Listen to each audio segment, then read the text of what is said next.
And with that, I would like to welcome everybody to the Board of Selectmen meeting for Monday, September 23rd. Please all rise for the pledge of allegiance. I pledge allegiance to the flag of the United States of America and to the republic for which it stands, one nation, under God, indivisible, with liberty and justice for all. Great, thank you very much. In terms of updates, I just want to congratulate, I know we have some school employees here. One of our Board of Ed members is here. We're Galen in the back, but congratulations to Daniel Hand for being a blue ribbon school, which is quite an incredible acknowledgement. I think the only one in Connecticut, correct? The only high school. The only high school, okay. So, and I know there was like 350 schools nationwide that were selected, but a very elite group to be in, and we're very excited to get the news about that. So congratulations to the staff, the administrator, the principal, all that. A lot of hard work went into that, so we're excited to see that acknowledgement today for all that. Want to remind people, Wednesday we have a town meeting at 6:30 that's being held at the Brown Intermediate School. This is a voting town meeting to approve an appropriation that the Board of Selectmen and Board of Finance had approved. It's a $3.5 million contribution that goes into our capital improvement program. And it's basically kind of pre-funding it so that we have adequate balances in the different accounts to meet all of our project plans over the next 5 years. And we did this in 2023. So this is the second one we've done. But people are welcome to attend. It was noticed in the paper. It's also on the website. So I just want to remind people that's happening. And with that, I guess I'll move on to liaison reports and some comments. I have nothing. I just want to put a plug out there for our Affordable Housing Committee. They have 2 seats open on that committee, and they are looking for interested volunteers. If you know anyone, if you are one, they would love to have you join them. Great. And I think to that point, I'm intending to send out a blast, as I've done maybe in the past, of all the vacancies on other boards and commissions as well. We do have some committees that are going to have that have vacancies on it, and we want to continue to get volunteers, people to step up to serve. So great committee to serve on affordable housing, and then there's also a few others too that there are openings. If that doesn't intrigue you, there are other opportunities to serve the town. I'd like to give a progress report on the Academy Building Committee. They're continuing to meet regularly. I spoke to the chairman today. They are still on the timeline to put the bid package together and get it out in our October. And they are expecting the bids back at the end of November. And we'll be presenting them to the Board of Selectmen and the public in very early December. So they're right on the timeline they said they would be in. Right, good to hear. Nothing. No reports. Okay. No reports. All right, good. Moving on to citizens' comments. Anybody have comments related to the agenda tonight? I guess we have one in the room. Larry, if you'd like. This is not on the agenda. I just want to make this announcement to all the selectmen. We will be conducting the annual Veterans Day program on the Green on November 11th, promptly at 11 a.m. And you're all invited. And yes, Peggy, we'll have to put some remarks together. You and I. So, just to let you know, there'll be more follow-ups later on.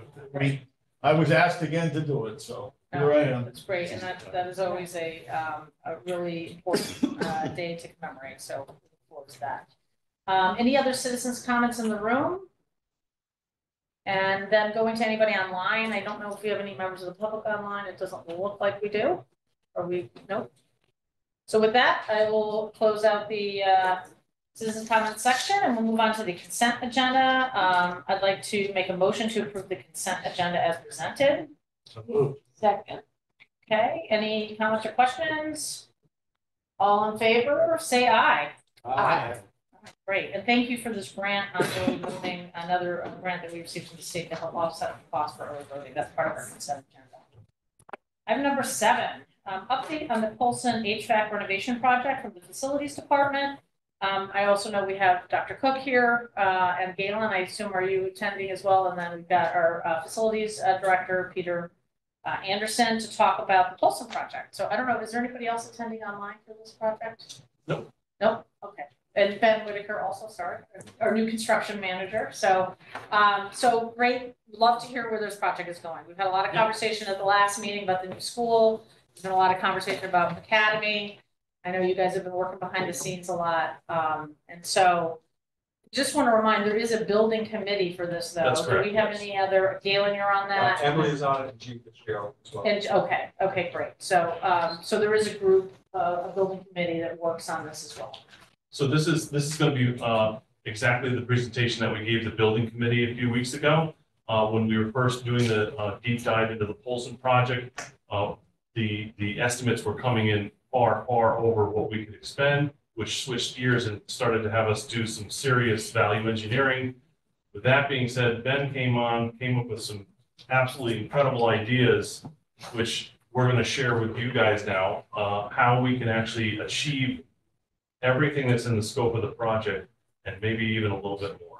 So I'm going to turn it over to Ben and let him carry on from here. No pressure. Yeah, no pressure. I was gonna say incredible is a really strong word. This is not a novel idea by any means. I think it just comes from the perspective of coming from the outside in and kind of jumping into a project that was in a little bit of a stagnant phase where really, again, from my perspective, what we're gonna do to Polson is invasive surgery with the outcome of air conditioning the entire building. Right now, about 50% of it is air conditioned.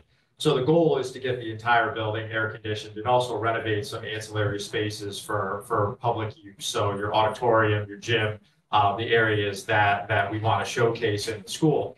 The problem is with these estimates, we're coming back at $30 million to basically not change the customer experience of the building. You are just going to get a cool building. Well, you already have 50% of the building cooled, but the equipment is aged.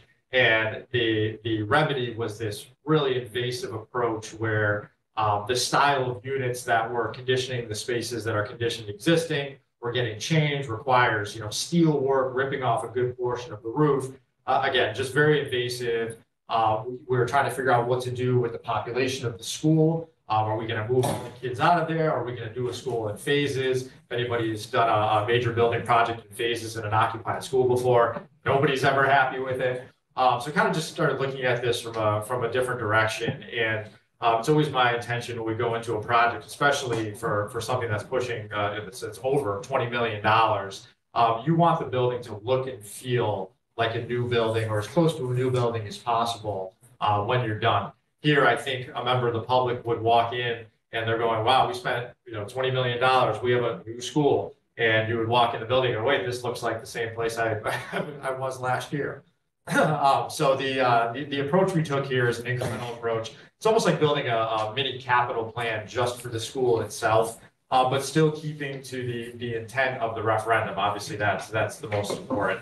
So this is a 4-year slate of sub-projects that's basically maximizing the benefit of available funding to address not just cooling to all educational spaces, but renewing the building envelope. That's the roof, windows, getting rid of as many hazardous building materials as we possibly can so we never have to deal with them again, and then fully renovating the community use spaces like the gym and the auditorium.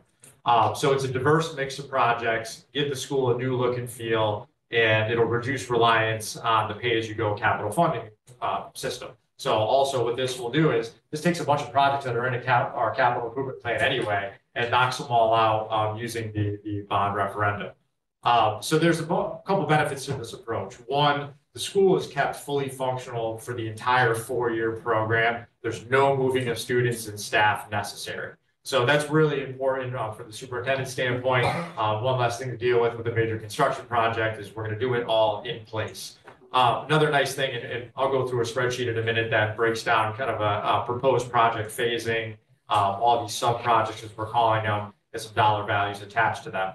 But with unanticipated cost increases and conditions to one individual project, it doesn't jeopardize the entire plan. So we're not packaging it up in one piece, bidding at one point in time and then going, it's too expensive. Or we get into the project and there are unforeseens. These are old buildings. It is an old building with many different additions on it from the 50s and 60s into the 80s. You're going to find things especially when you do that type of major surgery.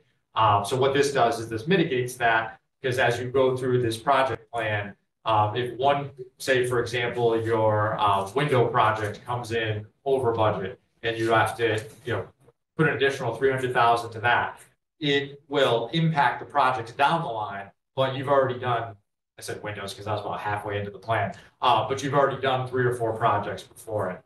Another thing this does is it leverages the existing design work that's already been done for the projects that are slated in year 1.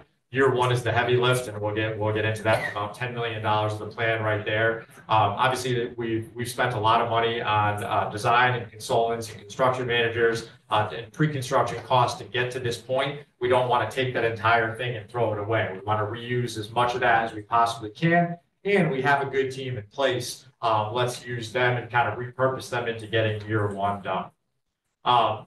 We could self-manage years 2 through 4 and then bring in additional support as needed. So again, keep the project team together, knock out year 1, that big year, and then facilities department just does our thing and manages years 2 through 4 like we do any other projects.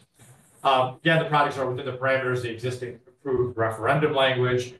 Many of these projects take advantage of state school construction grants. For example, a roof project that's in here, that would go through the non-priority list process with DAS, and we can secure grants for that. And we're at a 29% roughly reimbursement rate. I carry 25 in here just because there's always unforeseen where the state doesn't want to fund some portion of the project. Most importantly, at the end of 4 years, building has a new feel to it, and it won't require heavy capital investment for another 7 to 10 years. Because again, we've taken things that were in our capital plan and we've pushed them into this plan. So 7 to 10 years, again, you do a $20 million bond, remember the public isn't going to expect to have to continually dump money into the building, in a few years. This gives us a little bit of a reprieve from that. So year 1, like I said, heaviest year, we keep the project team in place and we're going to hit 5 projects in year 1. Let me just jump into the project list and Are you sharing this? I'm going to share it. I've never shared my screen on Zoom while I'm presenting in person. So this is definitely a new one. Keep it simple. That's right. So you got to have a whole nother screen with a. No, completely understood.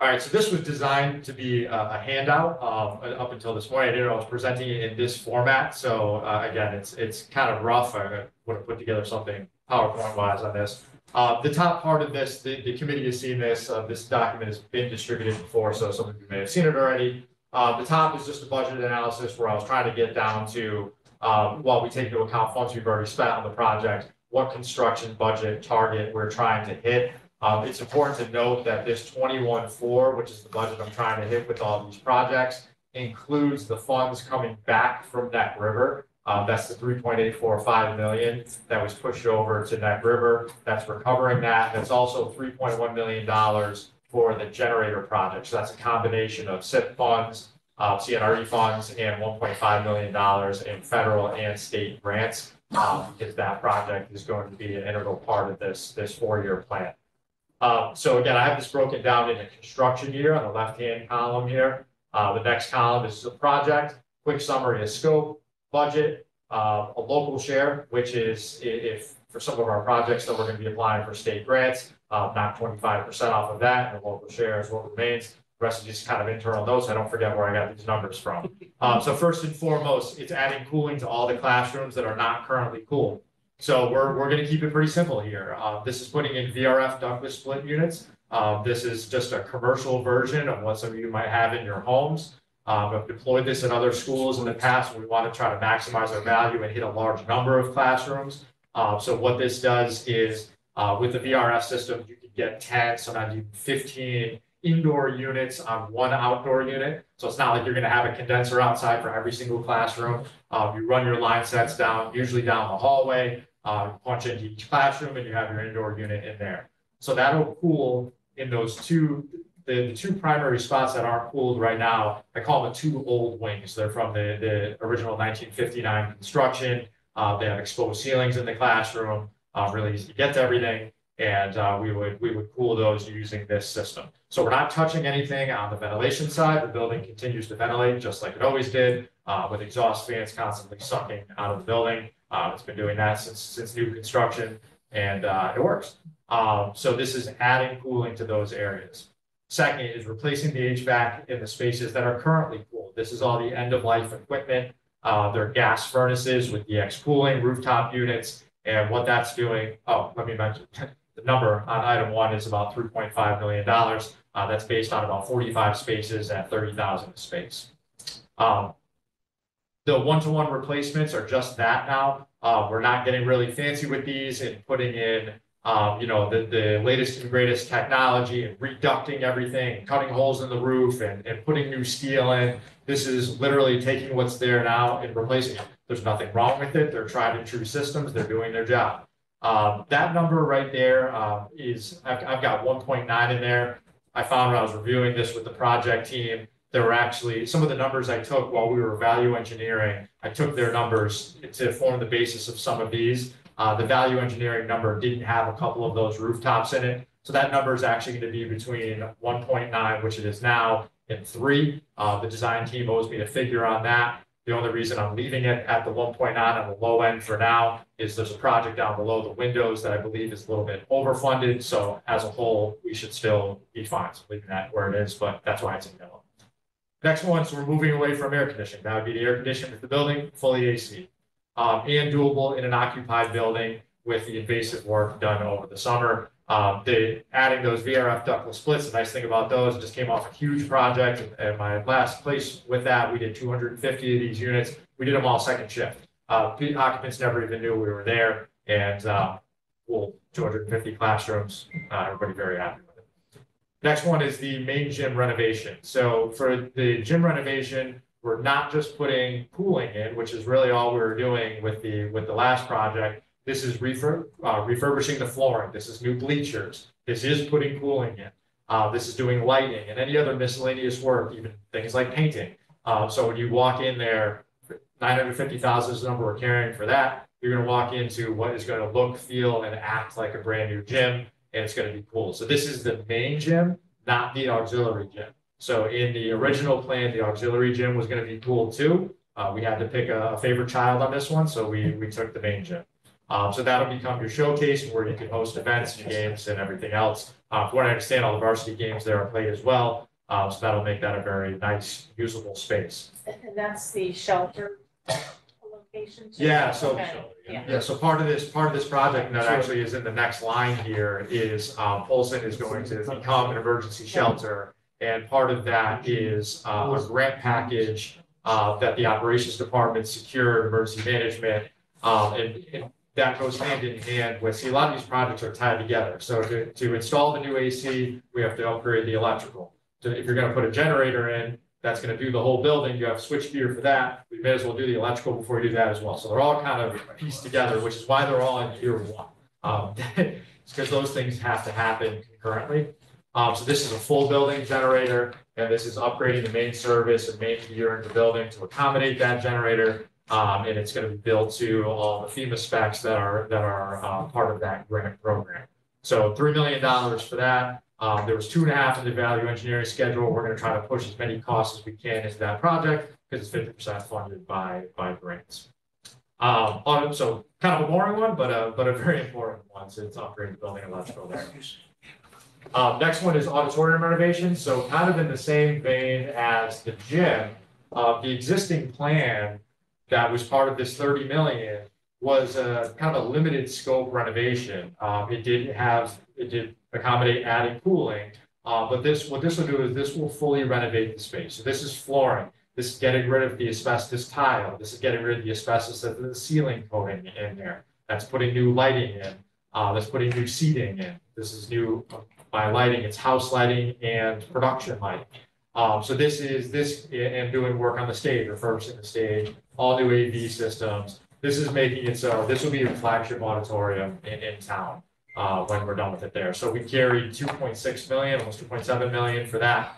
1.9 was the number that was in the value engineering schedule. We put in 400 for HVAC and then 300 to deal with that ceiling, the asbestos containing ceiling abatement and the stage work in there. So that's year one. Year one is the heavy lift. That would be something that, The auditorium will be fully remodeled in year one? yes, that, Over the summer, or would you shut down the auditorium? some of this stuff now, Yeah. we would have to fine tune the phasing for this, but some of these areas we would shut down. Obviously, we can't do the abatement while school is in session. So we do that over the summer, but kind of the plan, just the working plan. And again, we get the go ahead for this. We could really start refining this with the project team.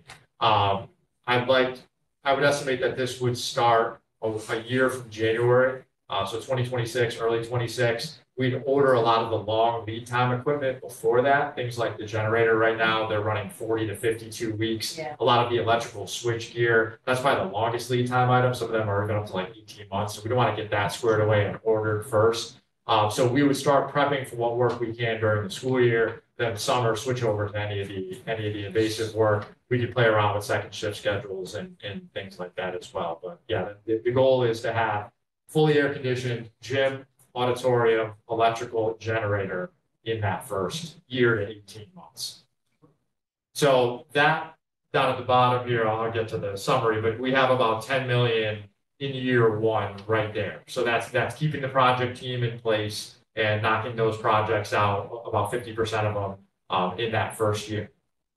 We move into year two. Now, years 2 through 4 are like regular old capital improvement projects that we do all the time.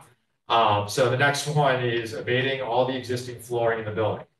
Flooring sounds simple. It's a pretty simple job. It's a huge job, but a simple one. But one which will dramatically change the look and feel of that school. I've done a full school flooring abatement every summer now for at least the last 4 summers. And it's funny when people walk in touching nothing else in the school and they walk in when it's all new flooring, like they think we renovated the school.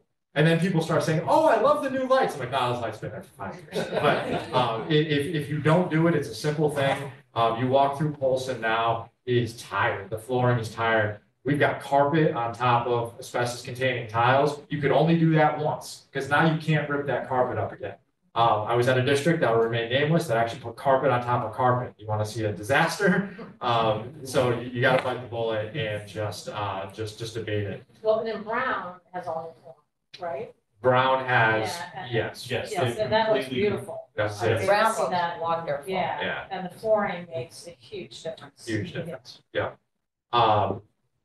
So again, that's a major project, but that's one that we can easily secure state reimbursement for. So out of about a $1.4 million project, about $1 million would be the local share for that, to get all the abatement and all the flooring done. Next one, again, not the most exciting project in the world, but it's to replace the roof. So the roof is at the end of its life. We would replace it with a tried and true EPDM roof or a similar system. Again, very easy to secure a state grant for that. We carry $40 a square foot. Roofing is going all over the place for the past 3 years. It's actually leveled out quite nicely right now. I kind of split the difference and carried the 40. So about a $6 million roof, huge roof over there. Again, it's a $150,000 square foot building all on one floor. So large roof and about 4.4 is your local share on that. So that would be summer 2. So summer 2, shut the building down for the summer, roof, flooring. You could do those 2 activities concurrent. Nobody's tripping over each other and knock that out. Get into year 3. Now we're getting into some of the pretty work. So ceilings and lighting. I talked about when you renovate a floor, people think you have a new school. When you do ceilings and lighting, then they really think they have a new school. Did a project one time where we did both of those together. People were convinced they were in a new school. But this in year 3 here, we have replacing existing suspended ceilings where needed and putting in new grid. Sometimes you can paint the grids and then putting in new acoustical tiles in there, upgrading to LED lighting. These are actually LED fixtures, not just the LED retrofits. And we've got about $500,000 in that. So that same summer, we would do a window replacement project. So I mentioned earlier, that's the number I went a little high on. Again, I put this together rather quickly without, very intimate knowledge of the building. I didn't go and actually measure the square footage of glazing in the building. I use square footage numbers on past projects, but this building, because it's had so many additions, like it's pretty cool. I was looking at the 1959 plans today, and it was a typical 50s school where it was all storefront system, front and back all the way around. But since all these additions went on, They were done in later eras and they didn't put as much glazing on them. So that number we could refine as we get into the process. But again, it's out there in year 3. We have to suck some money out of there to put into year 1. Not a problem. 4 and 5 are projects in year 4. The next 2 projects are truly pretty work projects. Had a lot of success with these in the past. One is called a classroom refresh. So kind of interesting in a school. You walk into schools that have had work done, over the course of 5 or 10 years, then you'll find new HVAC, you'll find flooring, you'll find ceilings. But a lot of those people never go in the classrooms, which always blows me away. You see all this nice new flooring in the lobbies, and you go into the classroom, it's got all the 9x9 tiles in there. And it was last painted in 1985. And the blinds are 3 different vintages. Now you can see all the blinds from the outside of the building. So it's amazing how that just kind of gets overlooked. So a program I put into place about 7 years ago is we take, this depends on the building. I use 13,000 a room here. I've done them as low as 5. You go to the buildings, you put acoustical ceilings in where none exist, or if they're in rough shape. Some of them you don't have to. You can just paint if it's an old Tectum deck where you have the opened exposed joists, kind of the industrial look is cool again. We spray those and put different lighting fixtures on there. They look pretty cool. We can take it as a room by room basis because there's a couple of vintages in that building. We paint blinds, cabinet doors. So instead of going in and replacing all the millwork in the building or in the classroom, a lot of this millwork was nice 3/4 inch plywood cabinets that you'll never get again without paying $30,000 a classroom. We do the thing like I did at my 1930s house where you just put new cabinet doors on there. Looks like you got new cabinets. So that's everything but, we're touching everything in that room but flooring. So really freshen up each classroom. So we carried 50 spaces at 13,000 space, 650,000. The last one, it's really simple. This is just a full interior building paint, except for the classrooms, because classrooms were covered in that refresh project. So that's just going in there, getting the rest of the building painted, any wall treatments, areas that aren't painted, we think like acoustical panels or brown has a lot of window appliques that are pretty cool to put in sometimes and could push just a nice modern look in the common areas of the building. So you total all that up, we're at gross before grants 23.1. So I was trying to hit that target of 21.5. So that puts us as a 1.7 shortfall total. But if we secure these grants, now these, the flooring and the roof, those are what they call non-priority list projects. So you apply to the state for those, and as long as your application's right, you get it. There are very odd circumstances where you wouldn't be approved, but that doesn't go on the priority list and put you on the list of everything else. Those are, if you show that you're dedicating the local funding to it, the state will fund their portion of those projects. So those are very high probability grant projects. Windows, now the state is covering full window system replacements. It used to be this wacky thing where they would cover, I think it was the materials, but not the labor. So I never did window projects because that was the case. But now that is being treated with a full reimbursement like any other. So if you take grants into account, we're actually $1.2 million favorable. So it's a very doable plan. Again, that shortfall, the surplus swing, you notice it almost goes the same in one direction as the other. That's just kind of the reasonableness test that says this approach makes sense to start working. Again, we don't have to commit to the entire thing. That's another nice thing about this. We just get moving and start getting some work done and really getting that high impact year 1 knocked out, and then see what we have left and keep working from there. But gets the project out of the gridlock it's in now. And I've talked way too much, so questions. Well, I think impressed that, we can deliver so much with the budget that we were given. I know we had reduced the budget last year, really just put on paper for the new school, so they could go out to bid. And we heard at our last meeting how the new school is fortunately not going to need that extra buffer that we gave them, and they're moving it back. So now we're back to the original budget that Polson had. And excited that you can get all the things that we need and hopefully a few extras on top of that with the budget. So appreciated that, and I like the time frame because you're getting the critical things done first. You're getting the air conditioning, which is critical, and I think the auditorium is a big thing for the public, right? For the kids to have that upgrade to that auditorium. So I'm excited to see that those are going to happen, on the earlier part of the schedule. And is the air conditioning, have we abandoned the heat exchange technology for the air conditioning? Yeah, so this basically takes whatever's in place now, those rooftop units right now, which are gas furnace, DX cooling, rooftops, changes them with the type of system that's in there now, upgrade the controls on them while you're at it, get a little bit of a control over the units, but that is not moving to any sort of different technology with that. And then again, outside our VRF ductless splits, so. Is it worth looking at the heat pump tech, the air-to-air heat pump? These are all heat pumps. The VRF units are all heat pumps. Oh, okay, so that was my question, it's air-to-air? You said heat exchangers, so they're out, but yeah, they're the condensing side of them are air exchange, or they're air gas exchangers. Regular old condensing units that sit outside the building. Okay, so let's dumb this down a little bit.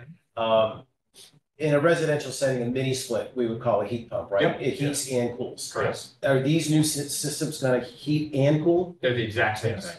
Heat and cool. They are. Yeah, there's no, so maybe a little more than 5 years ago, there was actually a value to putting cooling only ones in. There was a big cost difference between heat. Now, it's hard to even find the ones that are cooling only, to the point that project that we just did with the 250 classrooms, there was no advantage to just doing cooling. So we're like, why not get the ancillary heating? And then in the shoulder seasons, you keep your boiler off if you can. And, when it's 50, 60 outside, it's more efficient to run those in the boiler plant. So also, if you have an issue with your boiler plant, it goes down, you still have heating.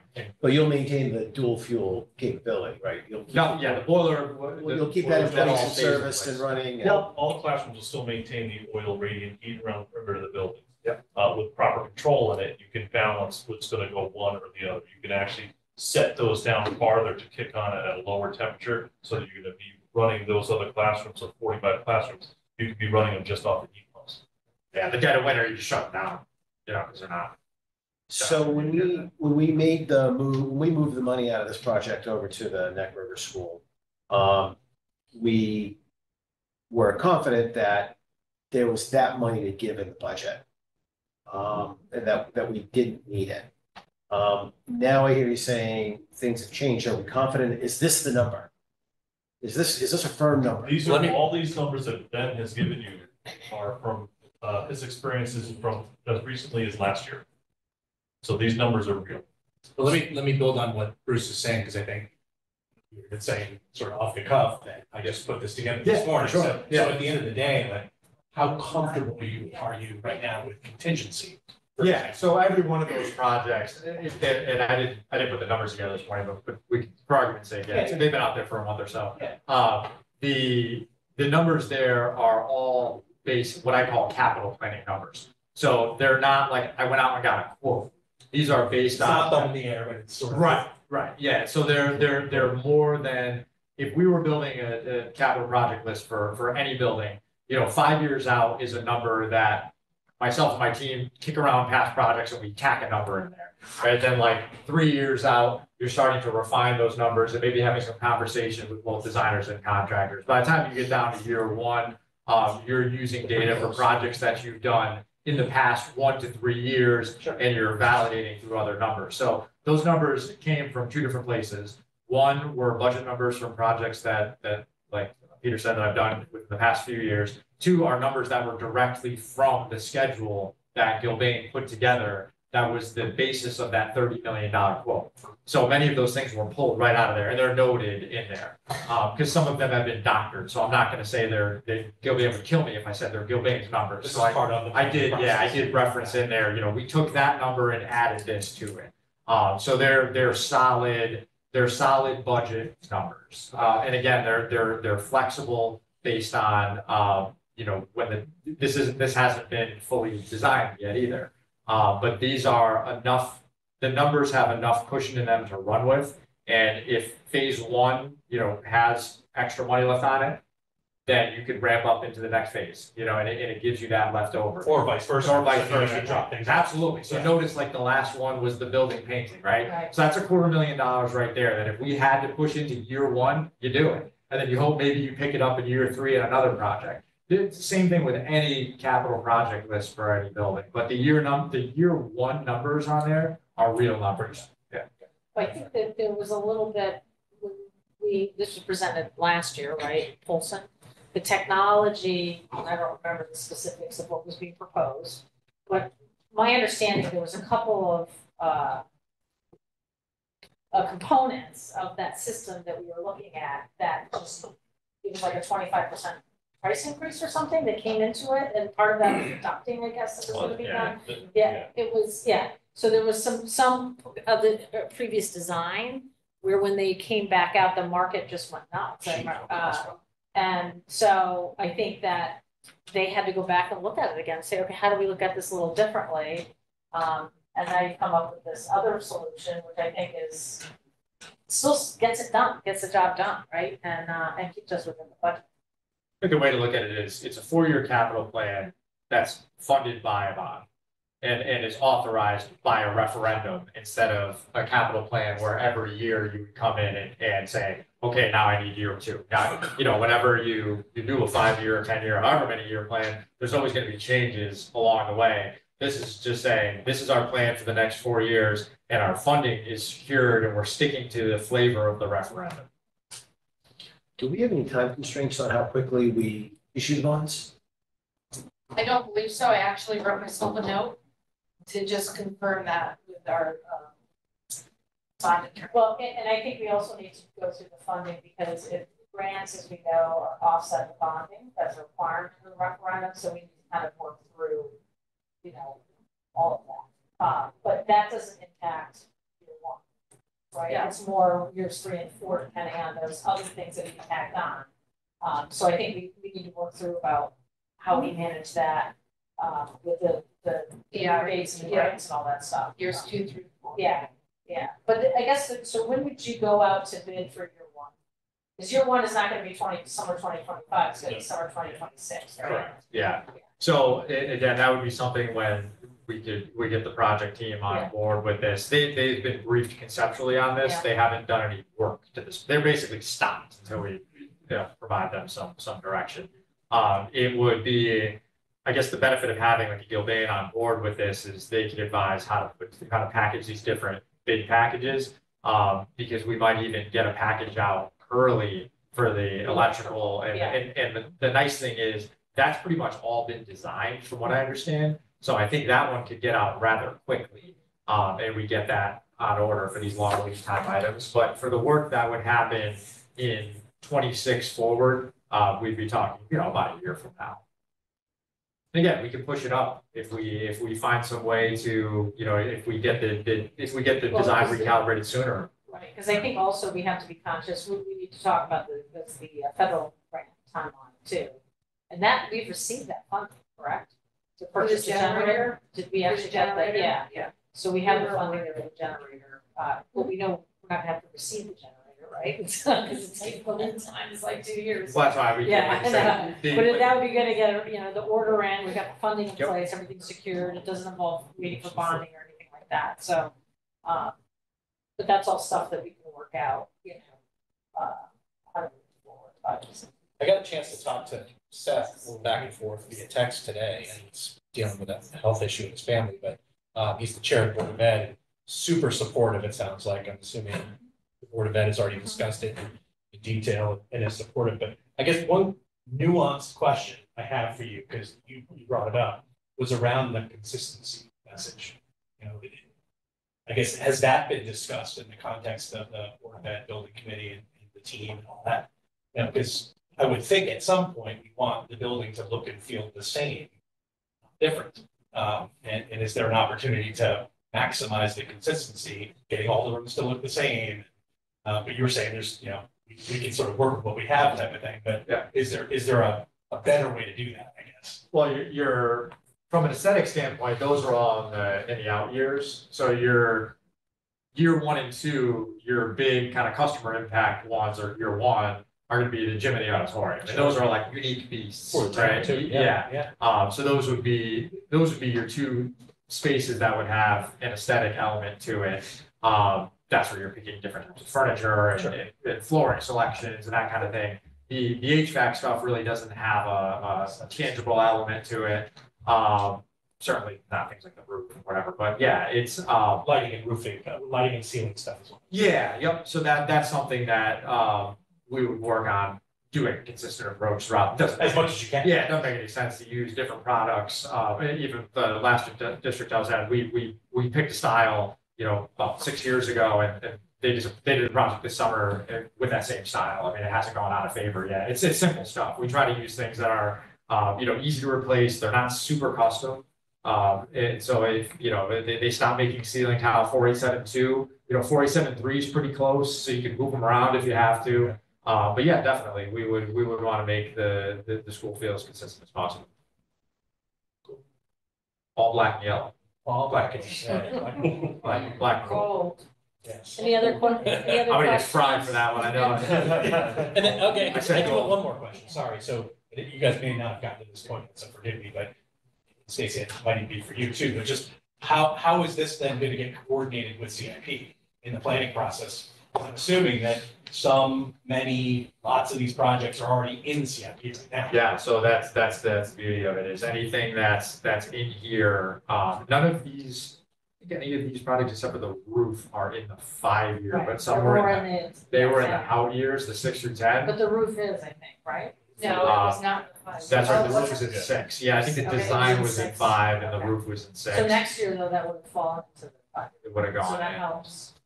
It's gonna help, all of these would have gotten moved their way down to the 5-year plan in the next couple of years. Yeah, and a lot of them in the plan can get reconfigured too, because an element of this will be in this project, because there's quite a bit of packaged differently in there. But yeah, this will have a huge impact on how that's structured.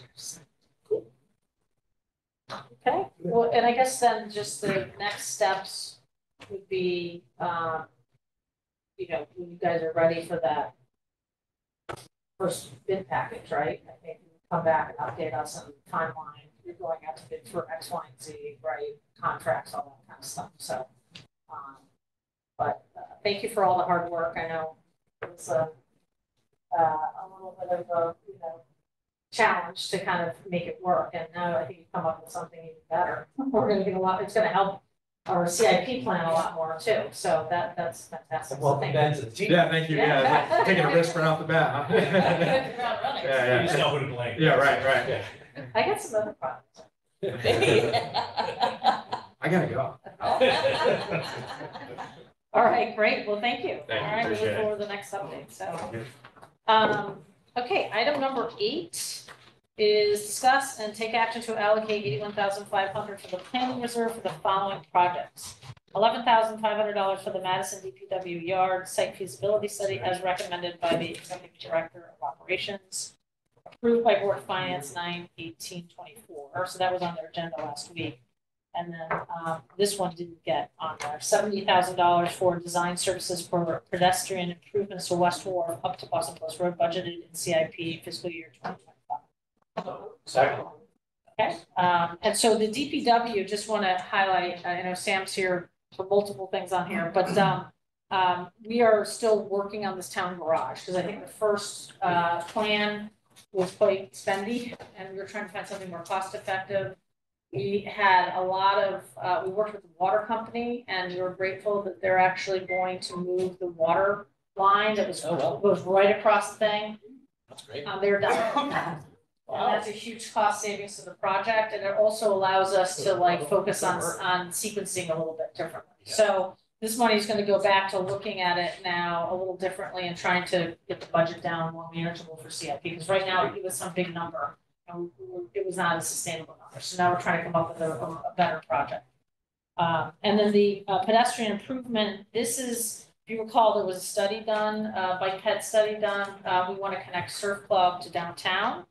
And there's an opportunity to get the sidewalks on West Wharf done as part of LOTSO. So 100% of the construction would be funded. And so we want to get the design moving now, because we're bidding in for a big package of sidewalks for LOTSO. This isn't the Green Hills Road sidewalk. This is Right, the one this is the crosswalks, I should say, on Route 1. And then this would be a sidewalk coming up West Wharf. So I think this will be a real improvement. And so we wanted to get the design services hired so we can get that phase figured out. Well, we've been hearing from the community about that for a long time. Yes. About the Yeah. need for sidewalks there. Silly question. Island Avenue intersects right at the green, where there's already existing sidewalk infrastructure. Building it out West Wharf Road would dead end at Route 1, and then we would be left at the mercy of the state for any connection to downtown. Would we be better off considering pedestrian improvement on Island Avenue? Both. And having it immediately connect to the existing sidewalk infrastructure? So the plan is actually to have Route 1 as well. There's a whole, that whole like pet study, and they came up with a schematic going from Surf Club along the Route 1, and the state is supporting sidewalks along Route 1. So there is a plan to do all that. This is just gonna get the West Wharf piece done, because there's these crosswalks that are going in. So we want like sidewalks connecting to the crosswalks. I mean, I don't disagree that I think we could, Island Avenue is part of the target list. So one of the things the Bike Ped Committee is doing is their broader study, you know, to prioritize. But I know that Island Avenue, I think, was on the list. So Aaron's not on tonight, but so you're saying that versus this? well, I'm throwing it out there. I mean, I have visions of the meetings that we're going to have about putting a sidewalk through the historic district. And That's easy. that's easy, yeah. And I mean, this basically dodges all of that. Well, and I think doing the West Wharf though is not, there's a benefit to having a sidewalk on West Wharf. And my understanding is the golf course is aware, you know, that we've been talking about this with the golf course on and off, I think, for a long time. So it's the golf course side, not. Yeah, it's not on the housing side, it's on the golf course side, yeah. That's good. And so, Yeah. I think there's a benefit to having it there. Anybody that's been to events at the Surf Club and the traffic on West Wharf, right? Having a sidewalk there is a positive thing, even if it's not the main connector. And this fits timely because we're putting a crosswalk at that junction that the police chief has been wanting for a long time. So how you handle it from there to downtown, I think is, you know, it's feasible. I mean, a lot of communities have sidewalks in front of historic houses, you know, and so there's room for it. I would agree, but I also think that, you know, it's a worthy conversation to talk about Island Avenue and completing a sidewalk on Island Avenue as well. I mean, if the goal is to connect the surf club to downtown, unless the state is saying, hey, we've got our shovels ready, as soon as you've done yours, we're gonna come in and do ours, you know, forgive me if I don't trust the state. So the state is developing a plan to update the Route Yeah, 1 all corridor. Route 1. They're doing the whole. So that it All makes sense. intersections, everything else, so, When? from my understanding is the chief has a copy of it. I haven't seen it yet. Yeah, they're supposed to be presenting officially to us this plan that they're having, and it ties into the Shoreline Greenway Trail. I don't know the full Yeah, we don't know, plan. we don't know all the details. We just saw this as an opportunity because we're applying for the crosswalk ticket. So lots of you have to have $300,000 worth of projects, right? And so we're doing 3 crosswalks. Believe it or not, crosswalks are outrageously expensive. This isn't just painting. There's a lot of road improvements that have to be done. They all have to be accessible. So those are almost each $100,000 each. So we were like, okay, so if we add in this, we have a bigger bundle, and the whole thing is paid for by the state. We're just paying the design. So that's when Rob, you know, said, why don't we just go for this, put it in there, because it's gonna connect to the crosswalk, and then we'll have this whole thing. It added the sidewalks to make it a more attractive package. To lots of. It does, and then it's less complicated because we're not dealing with like easements and all this stuff on West Wharf, whereas to your point, I mean, there is gonna be a lot of issues along Route 1 and on Island Avenue. I don't know the town right away, you know, there's a lot of trees there that people love, you know, so A lot of homes if are that close will to be the a road, too. longer, you know, we have to figure all that out. We So. just make them all one-way street, have the other half be pedestrian. Really gonna get That's into Scott's idea. That's Scott's idea. You can say that, Well, then I would throw out there, maybe it's worth doing some sort of formal study on Island Avenue as well. I don't disagree with that. I think it's a Yeah. good idea. I think it's an I think and, it- not an or. Yeah. I think this doesn't include Surf Club Road. This is, Yeah, that's. yeah, I mean, that's Also another dangerous, challenge too. yeah. So, Yeah. Picture. but there's like, when you can get a part of it done that you know is gonna be pretty We straightforward. could and just go simple. diagonally across from the surf club across the course. Oh, I can see great. Nice that. hard cap. Down I'll see Cherry that Lane, for right that. across the, Yeah. golf It course. probably wouldn't work. No, It probably wouldn't work. So, we'll see what this is gonna look like, but this is at least getting our planning reserve money to get a lot of the design work done. I mean, and this is a bit of a tangent, but the work that's being done from Concord Meadows out is humming along. Yeah. I mean, Oh, they're yeah. knocking it out. It looks Yeah, really it's showing up nice. 79 already. Yeah. Yeah. It looks great. I think, it took them 10 days to get from Concord Meadows out to Route 79. Yeah, no, now they're cranking it. So Yeah, they're flying on that.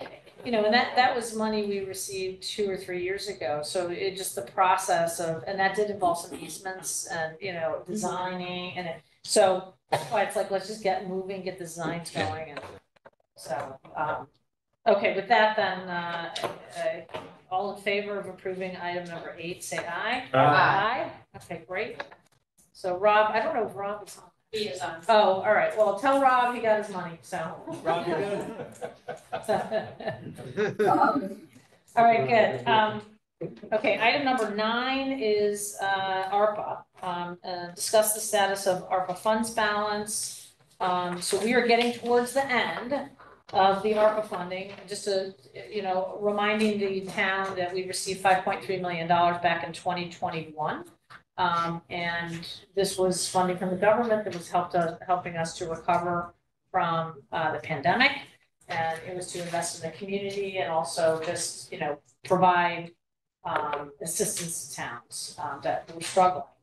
And so we had a committee initially that did a lot of community grants, and then we did some town projects. So we're gonna put a whole report together for the community that shows every project, with photos, and we're working on all that. So when this is done, we're gonna have a nice document and thing to show, like, this is what we did with your funding. So, although, but we're kind of getting down to, then we ended up getting a pull back.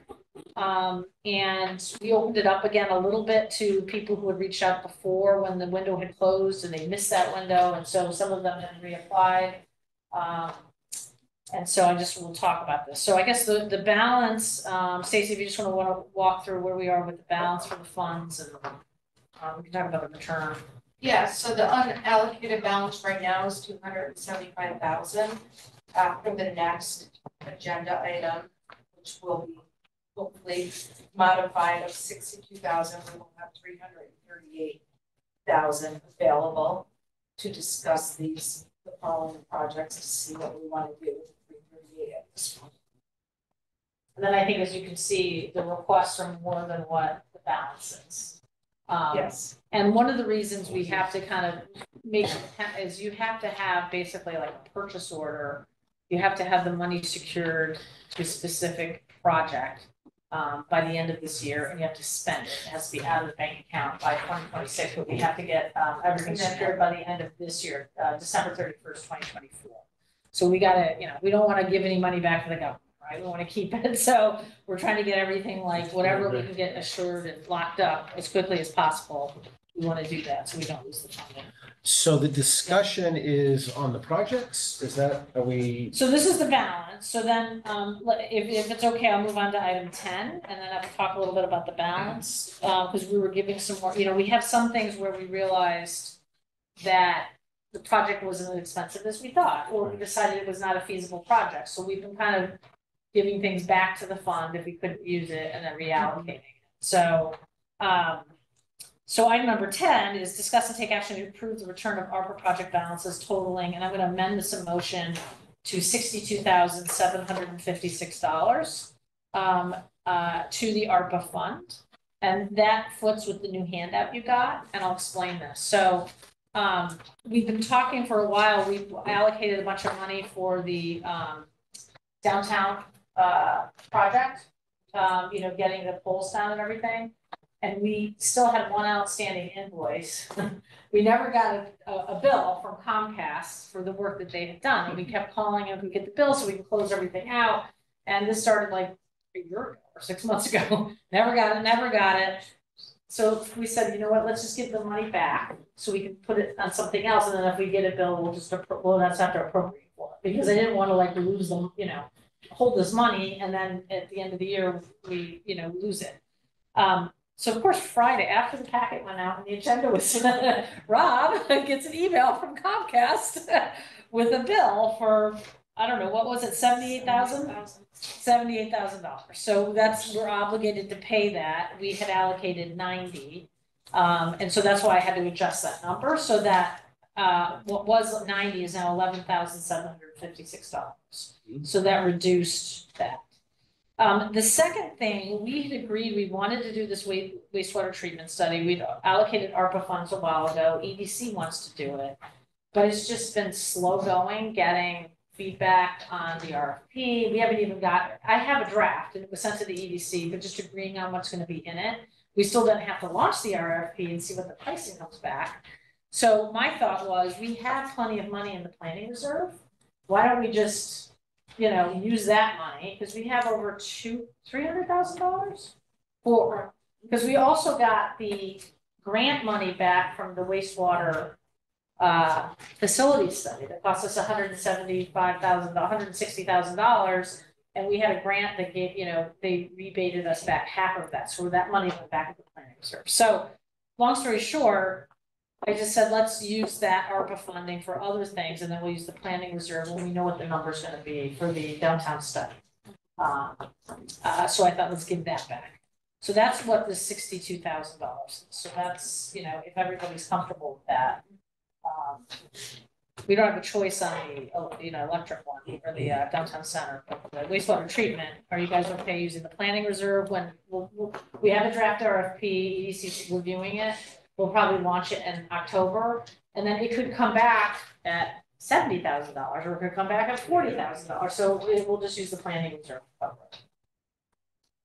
Sounds good. Okay, so then we vote on that? Is that good? Yeah, All yeah, in yeah. favor? No, we didn't do a.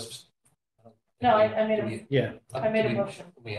We seconded it? Oh, maybe no one seconded it. I don't think we said, I second it. You second my amended motion, with the $60,000. All in favor, say aye. Aye. Okay, great. All right, so now, item number 11 is the Board of Finance did address a couple of requests because some of them were a timing issue. So item number 11 is discuss and take action to approve around 20 ARPA funding requests totaling $57,369 approved by Board of Finance on 9/18/24. $6,000 from Madison Little League for the purchase and installation of a batting cage in Upper Green Hill Field is recommended by the Beach and Rec Committee, and $51,369 from the Facilities Department for the Arts Barn HVAC project endorsed in fiscal year 2018 CIP. Moved. Second. Okay, so I don't know which one you want to talk about first. Well, how about the Arts Park? Okay, So it was in the CIP in 2018, was it ever funded? kept getting pushed out. It kept being pushed back. So it wasn't funded. There's a piece of it that was, It was funded, but not obligated, or it hadn't been committed. So nothing had been done about it. So so what is the funding? Is this funding for the whole project, or is this for? That's the funding for the major rooftop unit on top of That's the net though, right? Because we were applying whatever was in CIP plus the balance. so we returned 3 projects that were funded, which is included, or that you all voted for at your last meeting. And then this is now funding the amount that we need to do the HVAC. Okay, so is it the balance of what we need, or is it the total project? This is a balance of what we need. So how much money is in what is the total budget for the project? That was allocated in CIP. Yeah, or yes. Well, then What's what's that? it costing you to do the HVAC? 50. Hold on a minute, right here. $55,060. So I thought there was. We had returned. It All was right. a project, it's Was- 55. The contract for this piece is 55,000. Which we're awarding in a different agenda. So I'm still confused. What I hear you saying is there was $4,000 budgeted in the CIP for this project. And we need another $51,000 to complete it. No, we returned 51,000 At the last meeting. at the Board of Finance meeting. We returned, there was 3 items that were returned. There was, we returned $51,369, which is that number that you're seeing there. 71,987 and 92,502 for a total of 215,858. That's not. No. This is a CIP project. What was the fund balance for that project in CIP? That was already approved. That was already approved. Yeah. Out of the 51,000, there was for the ADA and life safety improvements, 36,000, lighting improvements, 4,900, and fire protection, 10,000. So for So the it's not a building- CIP project. For the hang on, for the building, we returned 51,000, however, so that's just rationale about getting this money, however, this project was funded in 2018, which had about 38,000, 33,000 in there. So it was endorsed, in 2018, we had money in there, Right. and now we're returning miscellaneous projects for that same building, using that as a rationale to get more money to commit towards this project. I'm more confused now. Okay. So the way this reads, we included and ratified through a vote an HVAC project in the 2018 CIP. Correct, We did, yes, and we had $31,000 saved up for that project in anticipation of doing it. yes. So if it's a $55,000 project, why don't we just need to add another 20-some thousand dollars to it? So I believe there were other portions, and Peter, you can talk about this further, but there were additional parts of this project that they're looking forward to doing while we're up there and doing the HVAC. Right, and Peter, So this it's not predates you, so only this is, I'm not looking at you like We you. went through all you're the this office. 2 weeks ago, and we came up with, it was short still $51,000. That's all I remember. So trying to remember though, like, this never got fully funded, the project. And I think we kept kicking it. Was there actually a balance in the account? I'm just trying to remember now, because There was a balance in the project in 2018 that we HVAC. set aside For for HVAC. HVAC. Because I know we talked about you can't take money for other ARPA projects and use it on the HVAC without giving the money back and then, and Yes. then voting again for additional funding. Right, so we So- had about 30,000 set aside in 2018 for the HVAC. Now, we're looking at the building, saying, okay, we can return these 3 projects that I mentioned of 51,000. We want to use that towards this project.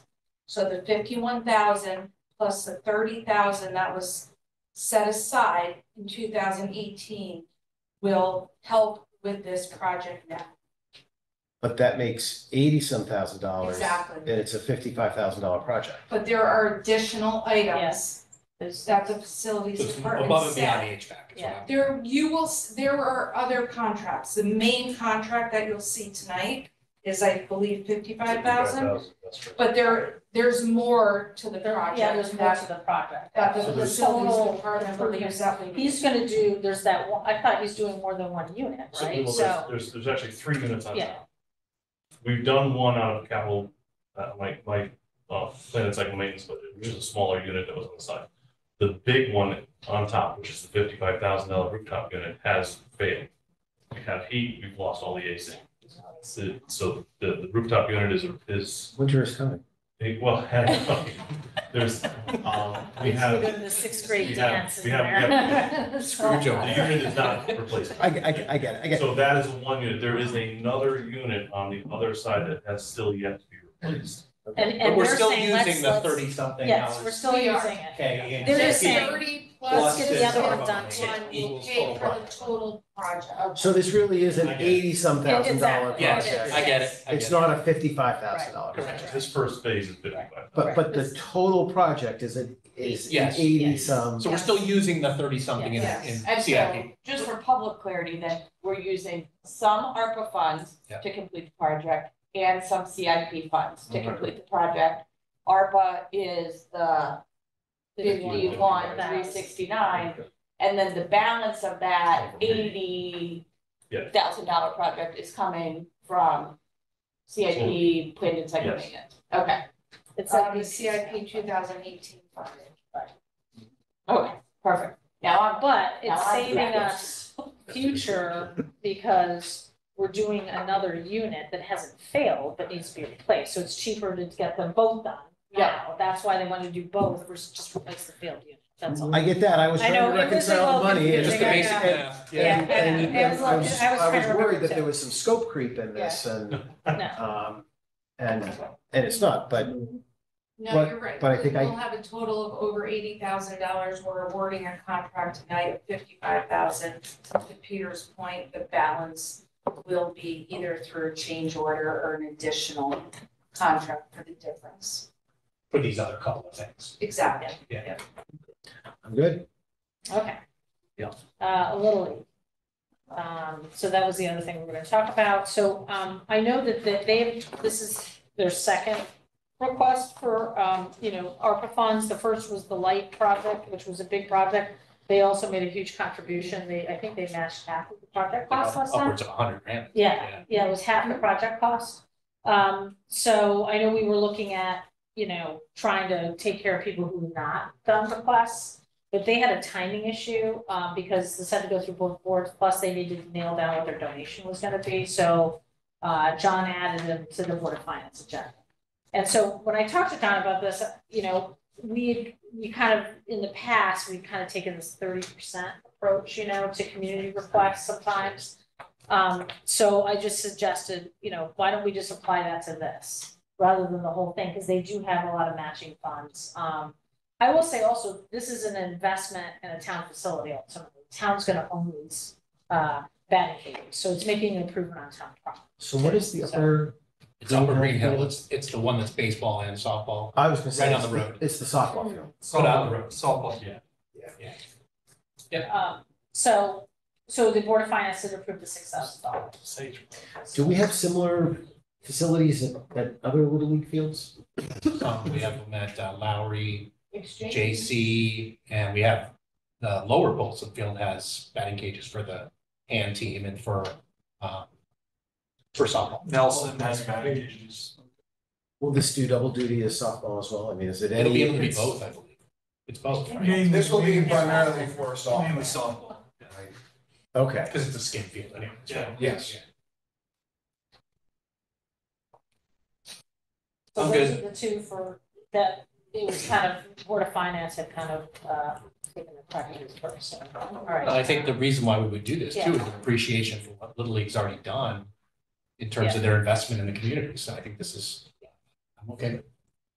Yeah. Any other questions from board members on 11? Nope. Okay, all in favor, say aye. Aye. Okay, great. All right, item number 12, discuss and take action to accept a $14,000 donation from the Madison Little League for the purchase and installation of a batting cage on Upper Green Hill Road approved by the Board of Finance on September. So moved. Second. Thank you very much for Yes. a wonderful donation. We love to see a partnership between the town and, the different athletic groups and nonprofits in town. So thank you for that. Continue to make our facilities great. So I'm sure we'll accept it.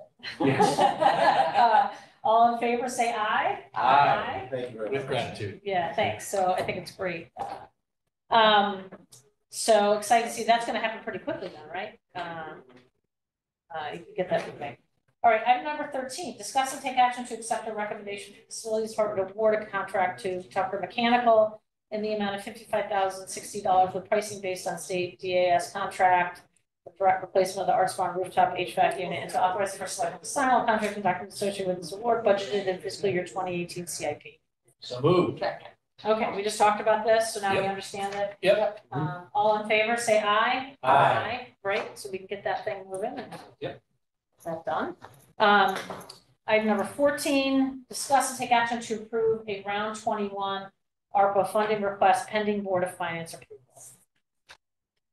Oh, yeah, and so we'll, I'll amend the motion with the dollar amount once we come up with that number, okay? All right, so, there's a list in front of you, of the different requests. And so I guess I'm open to how the board would like to handle this. I know when the committee had stopped being the ARPA advisory committee, they had recommended that everything go to town projects, right?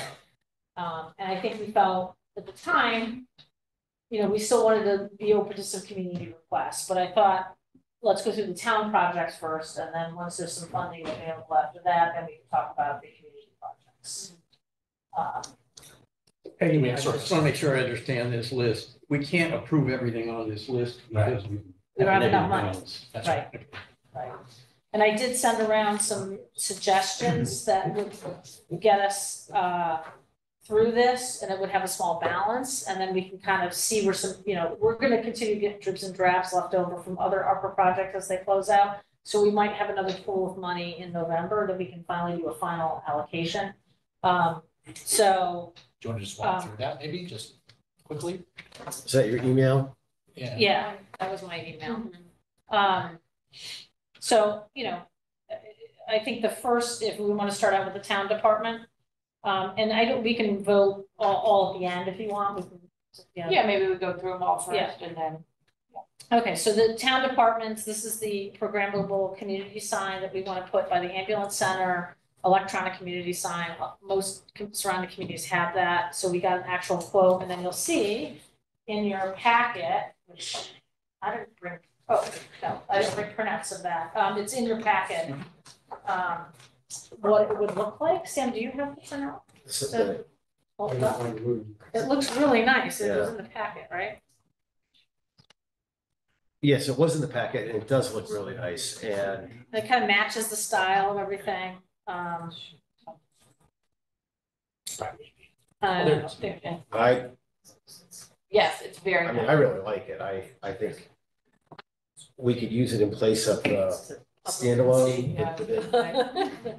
So, yeah, so it kind of looks like our town signs, but then it has an electronic message board, and we would put it along the highway so that people be up to date. And it would be for the community to use too, so it wouldn't just be the town meetings, it would be events going on in town. Versus the emergency boards that Sam uses for emergency situations. and Yeah, we get a lot of things like requests for community events. Sam, is the screen only on one side of this sign? That one, yes, because we'd have to put it on an angle, we would be able to see it from both sides. They do make them, you could do both sides. We had a better location for it, but The problem is the location. yes. is what we're So is it starting with. facing southbound? So Well, as you're going well, northbound, you'll so- see it? Yes, if we put it on the ambulance property, it would face southbound. If we go across the street on that corner, we could make it face northbound. Okay. So we're trying to figure out which is the best side to put it. We need Problem- power. Yeah, the problem with the south side is that we'd have to put that in electrical service. The other side, and I think we were gonna get a mock up of it, and the other thing is we wanna stay out of the state right of way, because otherwise you have to have it, Yeah, so, yeah, flash proof or this whatever, sign. breakaway. Yeah, this sign won't meet the breakaway requirements that the state has. So we can't put it in the state right away. Oh, I see. So we're gonna, Yeah. yeah, and I figure if there's gonna be some incremental, we could use contingency to throw $5,000 or whatever. So what you're saying is if I'm traveling north, I'm gonna see the sign, but if I'm traveling south, then I'm not gonna see anything. Correct. That's what I thought. We're gonna look at, how much more was it to have double sided? I think it's about another 15,000. That's right, that's what we got to. So, Like the Sabre one is one-sided. yeah, they're all one It's sided. it's on a Well, corner, basically. yeah, well, most of them face like this. I think the one in Westbrook might be double You're not sided. seeing it coming the other way. Yeah, I think it's fine. coming off the highway. I think we just gotta make sure we get the optimum location, and I think until we get a mock-up and go out there and like look at with the survey and all Yeah, that. and the problem is all the spots where they're, the double-sided ones are, amenable is won't stay right away. Right. So kind of.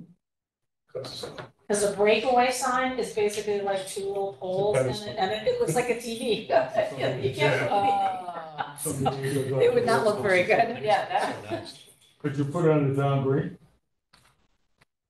It's not a Well, town. I don't know about that. It's not our property, but. Is this signage I could match talk to our the current church. signage?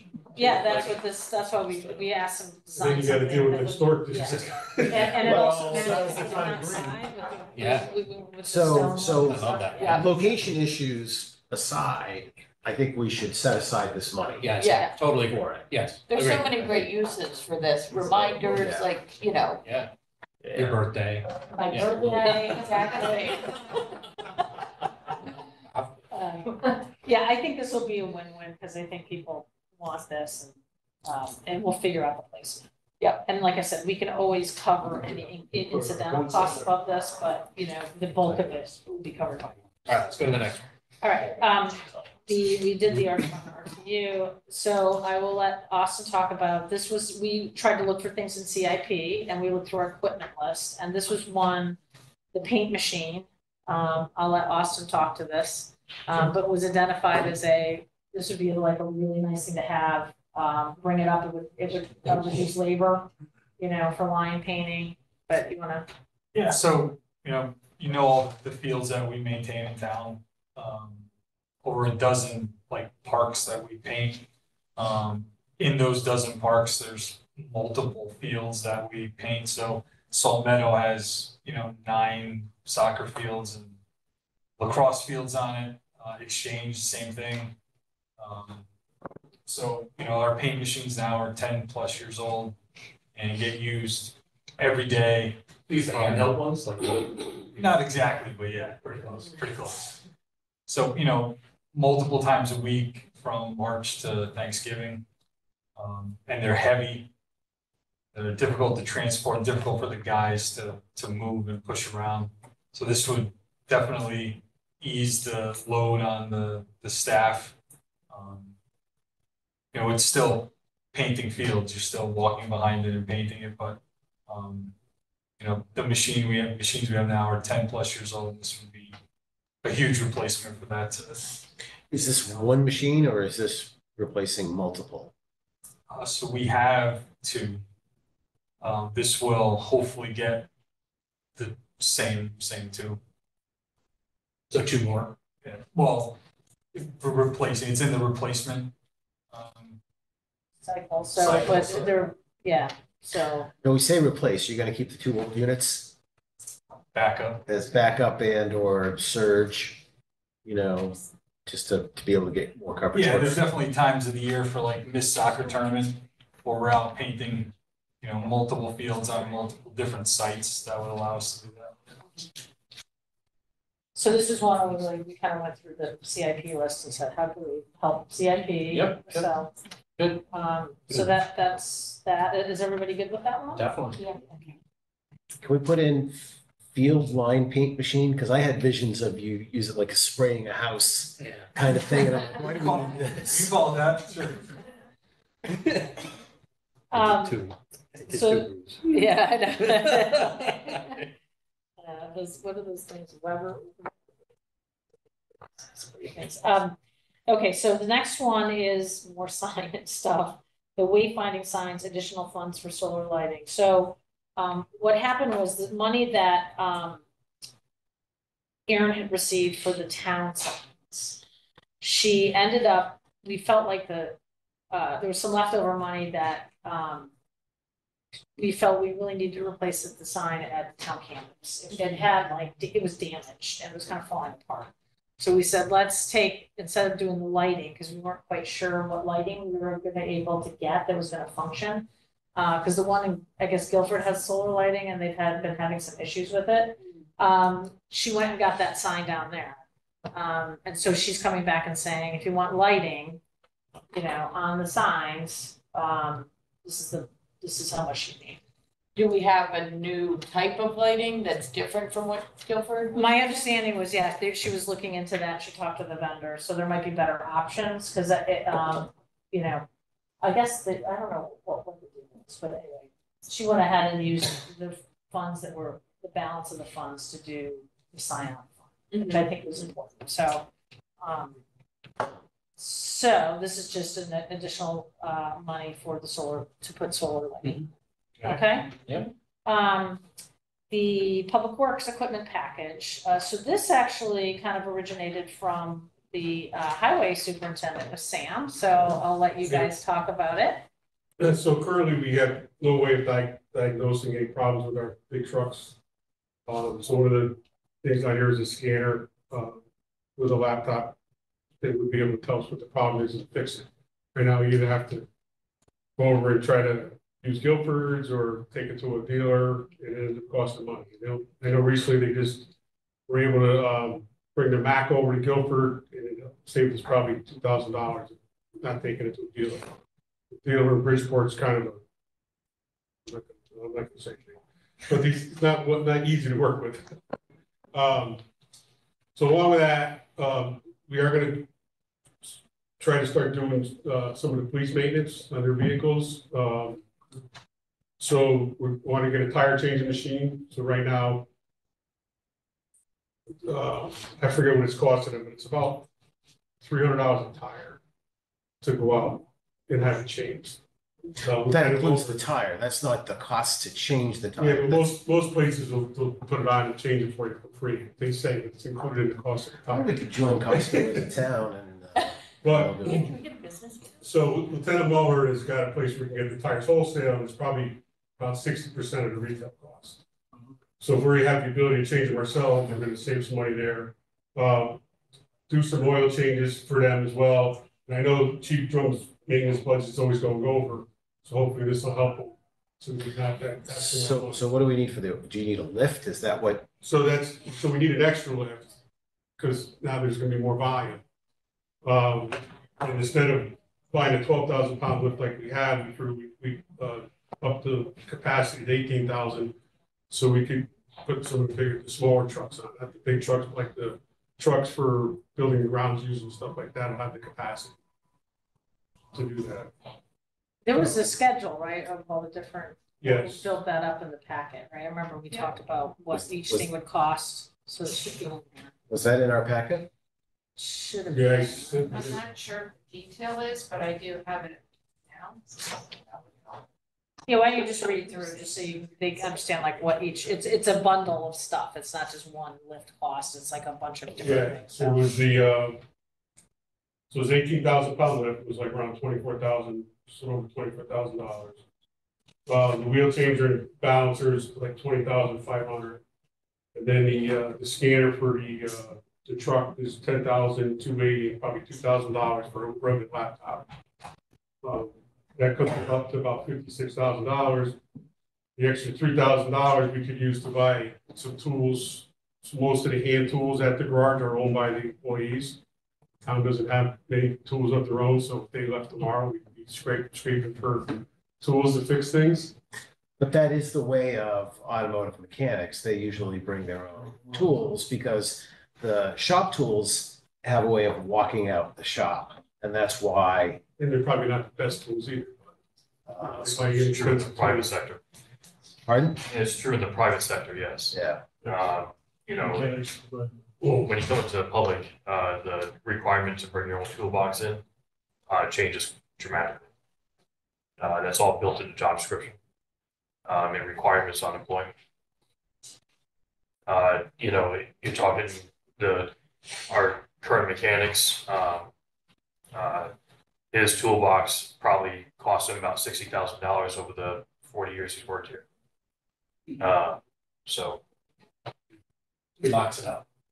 So this is our new highway superintendent, by the way. So Rob, so he's the guy McPherson replacement, and he was in building and grounds before that. So he's found all kinds of great ways to improve our public works. Yeah. So do we have any sense of the offsetting expenses that would get That's saved? where I was going, yeah. I don't. I'd have to talk to Chief Joe. But even right now, putting tires on our town vehicles, we send them. You know, they either go down to Madison Service Center, or, you know, we can get the wholesaler to deliver the tires right to the garage. It's gonna save us money. It's probably gonna take a few years to pay it back, but it's still gonna save money. So I would concede or agree that this probably in the long run saves us money. But it would be nice to have some sense of what that is, and then be able to target lines in the budget that we could potentially decrease as a result of making this investment, because that's what this is an investment. Yes. And I don't know if you're gonna decrease the police budget, but you're not gonna come back and ask me to overages. Sam, most of this has to do with routine and preventative maintenance, but would it provide any benefit in terms of making emergency or immediate repairs at a time when you need to keep the trucks rolling? Well, yeah, the extra lift, you know, we have the two mechanics down there. And actually we have a third person that's in, he's like the equipment operator now, but he's also an ASE certified mechanic. So if we had to, the extra lift, we could pull people in, depending on how many things break at a time. So this might increase uptime in terms of the use of equipment. Yes, And is the current lift constantly in use right now? Basically full-time, basically everything. every day? So if this did not get approved, the lift would go to CIP, right? For a second lift, you would make a request. Yeah, we'd have to make Yeah. it, or either that or special appropriation. However, the town sees fit to fund it. But Or keep doing what we're doing, which is outsourcing it. They're outsourcing it. Yeah. Listen, I mean, this all sounds like a really good idea. I think that when we're presented with let's make an investment to save money, there should be some sense of what that money savings will be, even if there are, you know, even if it's a very round number. Yeah, I didn't ask how many tires they go through over there a year, but, you know, Lieutenant Muller's been complaining to me about trying to get stuff down here to help, because they're always going over. What about disposal fees? I mean, because that's usually all wrapped up into your oil changes and your tires and everything like that as well. Do we know what we'll be looking at for additional disposal fees? I think the wholesale will take it back. Okay.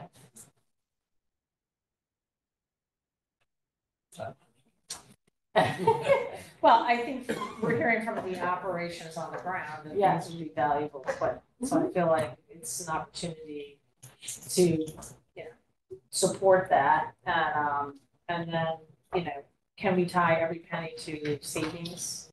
Probably not, but I think 2 lifts is a reasonable request, actually, if you only have 1 vehicle lift. How big is our fleet? I mean, think about it, between the number of police cars, the number of public works vehicles, plus our just municipal fleet, it's gotta be, how many cars are in?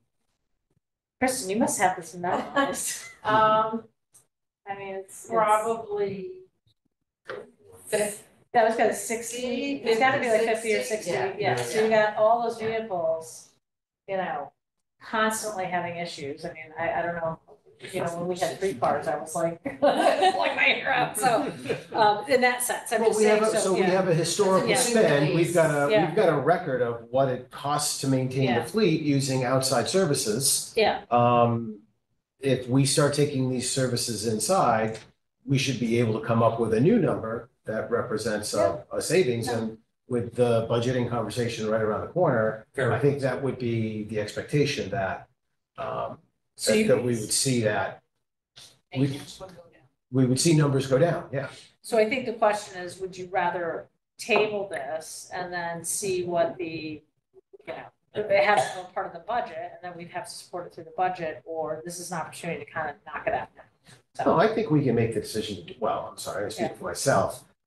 I'm happy to to support this tonight, I'm just saying, when the budget discussion turns around to that, They're looking for some extras. we wanna I'm gonna be looking for, this is, by the way, this is where we're gonna save money. Yeah. Yeah. Yeah, that makes sense.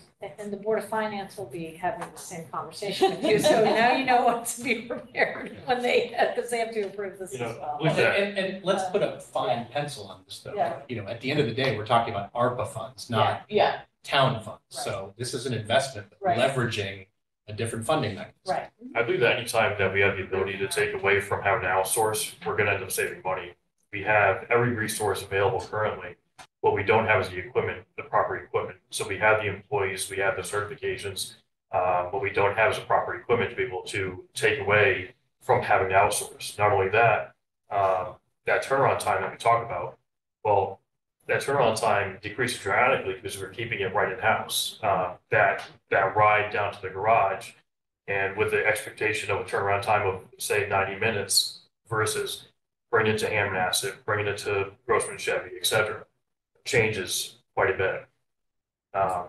You know, the employee that has to bring it to Grossman, the employee that has to bring it to Ham Nassif, the employee that has to pick it up.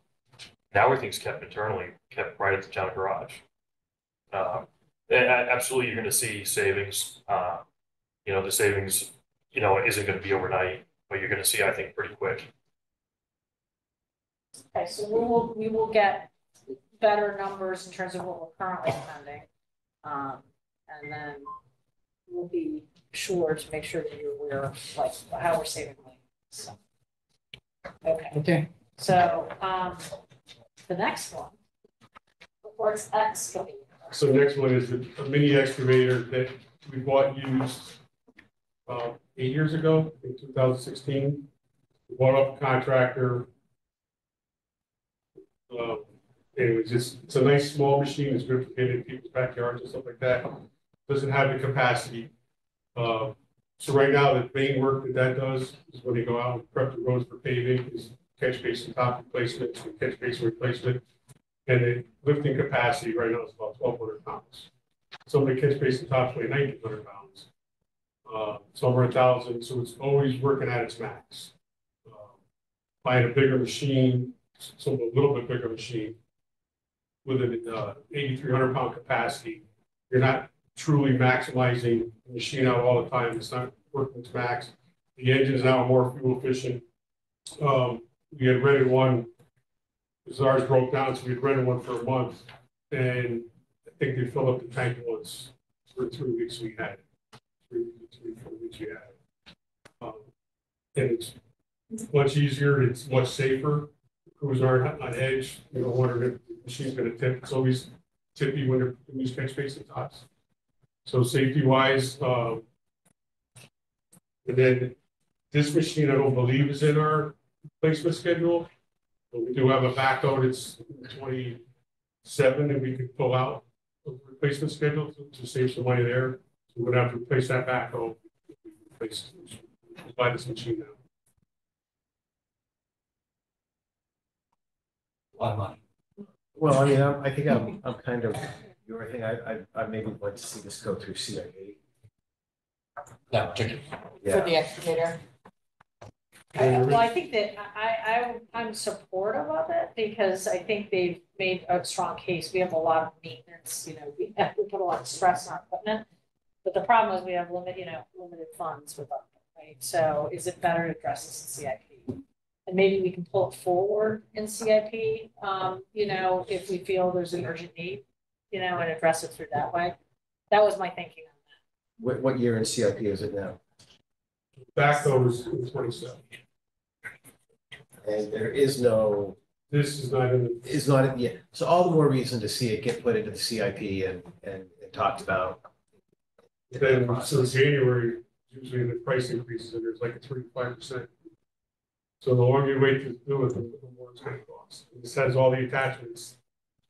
It's actually a pretty good price, and it's not a source well pricing, so you have to get it out. Peter Clark from WI Clark pretty much guaranteed that price increase in January. He even backed it by saying he can be contacted. He can verbally back that information up. Ever since COVID, the increases have changed from annually to about every 30 days. They haven't seen that increase, but they can guarantee that increase in January. 3 to 5%, you know, doesn't sound like a lot, but when you're talking 120,000 that they're currently selling it for, They can hold that price, because they do have that machine in the yard. And they can hold that price with a PO, or a letter of intent. And, you know, that price, they will hold that price for, you know, they'll hold it until, I think, probably until January, if not later. Just with that kind of guaranteed buy. You know, that machine's used over, it's aside from the payloader, it's the second most used machine in our arsenal. You know, it goes out well over close to half the time that a machine's used. You know, say we work 2,000 hours a year, that machine's going out, you know, at least close to 1,000 hours out of those 2,000 hours we work. So it's a much needed machine. You know, the efficiency of it, the need for it, it's doing the town a tremendous amount of work. Fair enough, I believe you, and yet it's not in the schedule as a capital item. So it hasn't risen to the level of we need it now. I get that there's a bargain out there to be had. Don't forget that none of the equipment was in the schedule up until last year. None of our replacements, none of it was added in. I don't know how this one got missed. But it wasn't, none of the equipment was added in, only the vehicles were added in. Only the replacement vehicles. Yeah, when we did the original, that study a few years ago, it was only the vehicles. It was only the We weren't vehicles. Big testing trucks, the equipment And added. then we added last year none of to the get off-road track of equipment was everything added in. else. I will say that I think Public Works is the only department that has not had any ARPA. no, There was never a request before, and now there's been some great minds We're giving putting you together 6 requests. That's right. All right, so all right, let's keep going and then, okay, let's see all what's right. left. Let's see Okay, the I know we sequence. got lots to go. So, moving on to the community requests. So this is the APK, excuse me, charities. And, you know, which is I think, an amazing veterans organization that does a lot of good to help veterans in need. They also have a store here, or not a store, it's like, I'm sorry, if you want to talk to it a little bit, explain. Bob Kaiser's on Bob, too. yeah, pardon? He's on. Oh, he's on too, okay, great.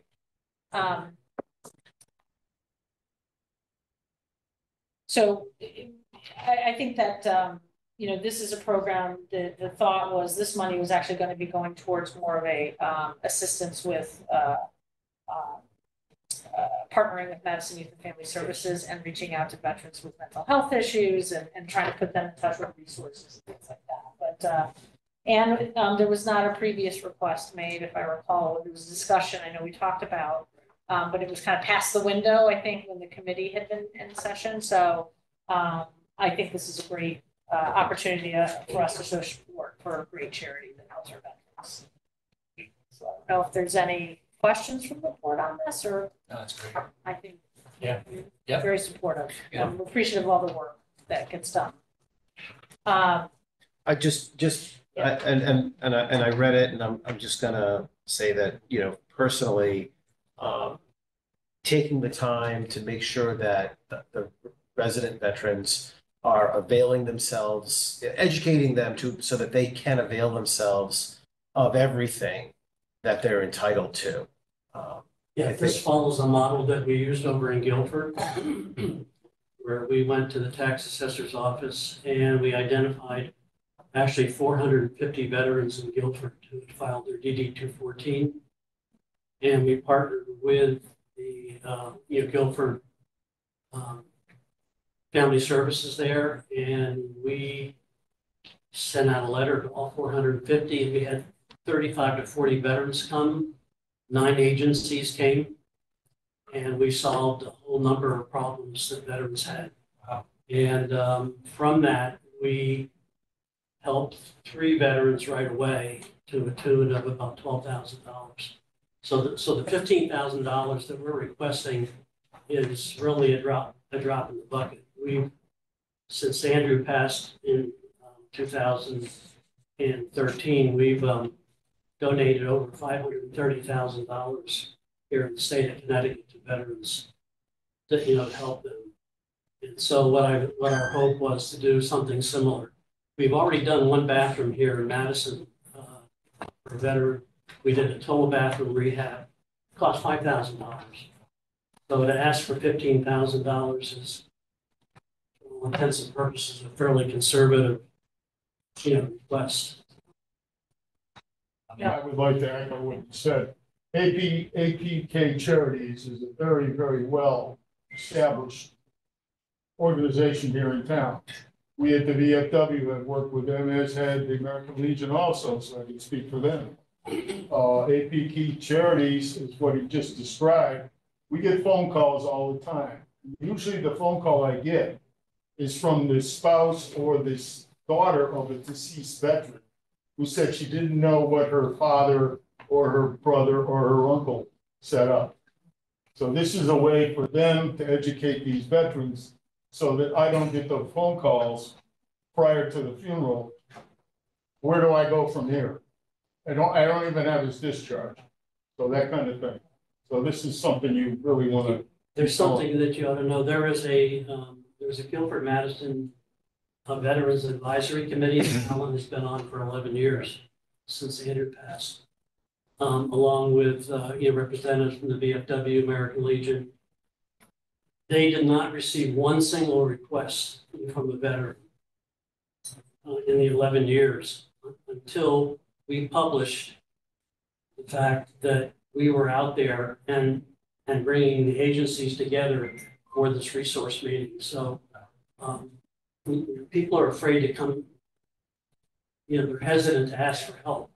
But when they see it's available, like Larry said, they will come forward. I was surprised when we did the veterans, Vietnam veterans recognition, service last year.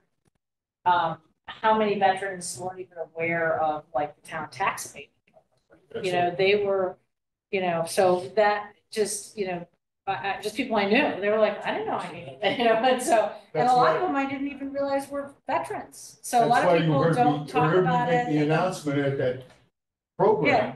I was looking around the room and I had never seen these people either. Yeah. And they know there's two really big organizations right here in town. Right. So if you give us a call or drop by our meeting, then we'll take care of it. Well, and I think some of the support that he provides military families with the store location in Madison, was very impressive, and so it's a great charity, and we're excited that we can help you in this way. Thank you very much. The only other observation is that in the application, you reference Youth and Family Services, but you don't reference senior. Senior commission. Senior services. Yeah, I have already talked to Molly Fahey and Bruce Cochran, and in planning this resource meeting, they did link in, the senior center. So And I just wasn't aware of, how closely they work together and so forth, but they are included now. And I spoke to Scott Cochran, too, just to kind of give him a heads up, because I knew this was going to be something that we were working together, and he said some staff and also have been in contact with you, so they'll coordinate it. But I think it'll be a great thing to offer. So thank you for that. I would add that if we find ourselves at the end of this discussion with a little extra, that this would be one that we circle back on for a little fortification, maybe. Yeah. Okay. Great. All right. So let's. I know we got. The next is Concord Meadows, the generator. Do we have anybody from Concord Meadows here? Happy to talk to it. This is Concord Meadows is really our largest affordable housing facility in Madison, and they struggle during storms because I've lived through it. It's always been a problem with emergency services. They have a lot of people that are on like ventilators and all these other things, or oxygen. So this is actually just, I think, for their a generator, backup generator they need for their community center, community room, so people have a place to go. When there's air conditioning, and so I think this is definitely a need for them. And I had talked to them previously about reaching out for ARPA, but they had some board turnover. They just weren't ready, and they didn't know what they would need. So I told them to come back if we have funds left over. So I think it's a great great project. I think we all got phone calls from them too to Yeah, talk about this, which is pretty impressive, so. Yeah. It's so important to, be able to keep folks a little bit closer to home. It relieves some of the stress on our other resources in town, so. so that one, I think we're all comfortable with. Yeah. It's a reasonable request. The Garden Club Bower Pavilion, so this was something the Garden Club is making the request, but it's actually going to be at Bower Park, and it was run by Austin, if you want to talk to the Beach and Rec Commission and the Bower Committee. The Bower Committee, yeah. Okay. So, as you head up the gravel road back to where the community gardens are at Bower, on the other side of the road is an educational garden, which the Garden Club has taken over under their responsibility to run educational garden programs, bringing youth and adults there to learn about gardening. What's not there is a shelter where they can get out of the sun, set up tables, and proceed with these educational opportunities. This has been discussed at the Bower Committee at length over the last year. And, thankfully it's coming to you all tonight. So the Garden Club is fully on board. The Bower Park Committee is fully on board. It'll be a great addition to the park, to an area that gets used tremendously. You see the 150 plus community gardens that we sell out every year. Is it that many? Yeah. 150? Wow. Yeah, I know it's big, but It's huge. Wow. And again, it's a first time request. Yeah, it's first time request and it's on town property. It's an enhancement to town facility. So I'm comfortable supporting this because I'm assuming if we didn't, you'd probably put in a request to CIP. Well, it's too small for CIP, but so I'm comfortable. Any other questions? Nope. No? Okay. So Madison Lyric Stage, this is a set, now we're getting into the second request. So Madison Lyric Stage was previously awarded $32,000 back in September of 2022 to assist in their theater operations. I will say I went for the first time to see them perform on Saturday, and it was fantastic. I mean, the quality of the performers was amazing. So I know that this is just to help them continue to, improve their operations. They try to do a lot of fundraising. They get a lot of grants. I know the brochure that they had there, they listed all kinds of organizations that they solicit funding for. But on the other hand, they did receive a very generous, ARPA award. So my thought was approaching this similar to Little League that also got a big ARPA award and give them and use that 30% number and maybe give them 30% of the request, which would be 66,000 or 11,000. Excuse me, $11,000. So that was my thinking on that. Appreciating and continue to support them, but at the same time, we obviously, their second time around. So, thoughts on that? I'd Or rather no, hold it's off. 9,000. I'd personally rather hold off on second requests. Yeah.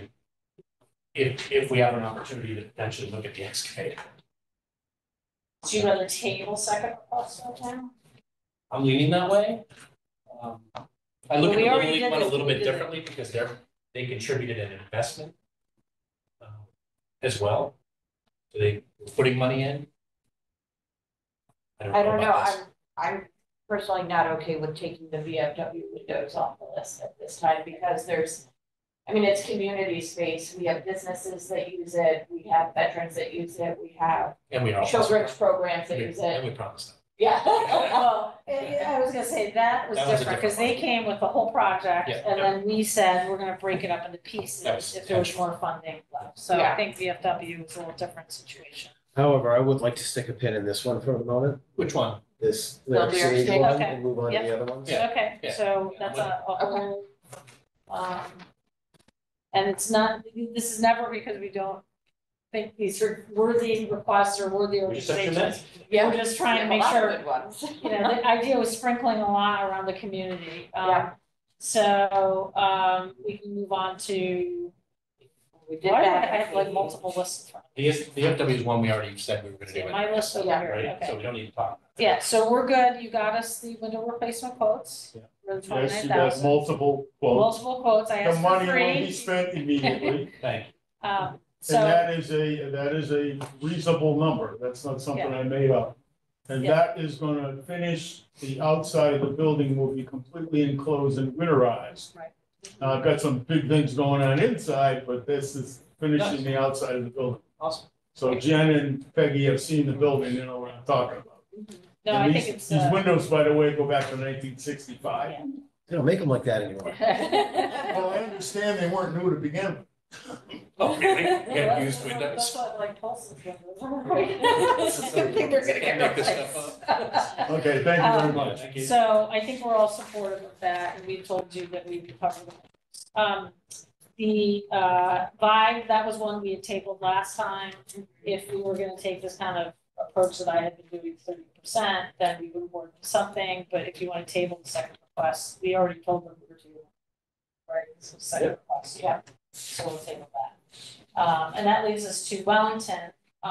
So Wellington, and I know Carla is here, so I know we had awarded back in, I got it right here, we had awarded 30%, I think, of the project costs back, and that was kind of the approach we were taking back in June of 2023. So we gave them $9,720 to go towards the solar panels. This is just a request, I think you're trying to just get more of the solar panels paid, right? Paid for, it's the same project. The balance Yeah, of the solar right, panels. right, right. And so what does that mean for the residents? So the community building is where the resident services director has their office, the supportive housing services director, and there's also a community space in there where residents can utilize a larger sort of like party function room, communal space. So it's where they can meet as a group. And so it's sort of additional space, you know, for them to utilize. But this is an efficiency The solar panels. though. Yes. part of it. You're not, this is not funding that, the structure itself. This is the, It's just the the panels, so- yeah, it's just the so- panels. so is there a benefit to the residents by offsetting this expense? Is there a reduction in rent or operating expenses that they would somehow realize? There's no reduction in rent or operating expenses that the residents themselves would realize as a function of the solar panels. The background on why we applied for the solar panels was actually sort of at the suggestion of the town, based on the types of components of our project of, you know, a $13 million, 27 unit construction project. The thought was that energy efficiency is something that's important to the town, and to be able to see us do those kinds of upgrades. We're actually chasing LEED Platinum certification for this, which is, as folks know, a very high level of energy efficiency. And with a historic home that we preserved and are turning into 4 units, that's been challenging to do. So the solar panels are a big part of us being able to achieve that level of energy efficiency and, you know, reduce the draw on our aging grid here in Connecticut for sure. And just for folks who don't know, Wellington is co-developed by Hope Partnership. We're based in Madison. We're a mission-driven 501c3 nonprofit developer, and our partners are also a nonprofit mission-driven developer as well. So it's And when they had made the original request about ARPA, my suggestion has been project-based, because that's what most of our requests have been. They've been focused on renovation, improvement projects, you know, that benefit the community in some way. So that was why they applied with solar projects before. It was something you could kind of isolate, right? Because, because we tend not to, we fund specific programs, in this case with APK, and then, or we do project, you know, capital project type. We tended not just to make donations, you know, so that was kind of the thinking behind that. So with, if we, not to keep dragging this out, but obviously we've got a lot of competing interests here, so. We do, I mean, I like the idea of continuing to support the project. I think we've, as a board, with, different members, coming and going, have pretty consistently been enthusiastic about this project and have been really, really pleased with the quality and the way it's moving along. But what I'm a little reluctant is that we just, shave a little money off of the budget. And, that's, where does that extra savings go? Is that somehow passed on to the residents? Is it, does it go back into the organization? It's just a windfall? So savings would be realized by the development team, for, again, we're two nonprofit developers, so we can kind of be open books about how these things work. We actually, upon closing on our financing, because of some delays in getting our final site plan approvals and our tax abatement, which we're very grateful for, we incurred some additional costs in our financing interest, and that led to both nonprofits providing a sponsor loan to the project. And so that means that we started the project in the red, and actually the day after we closed on our financing, a third of our contingency got eaten up by some septic pumps that we weren't aware that we would need based on updated health code.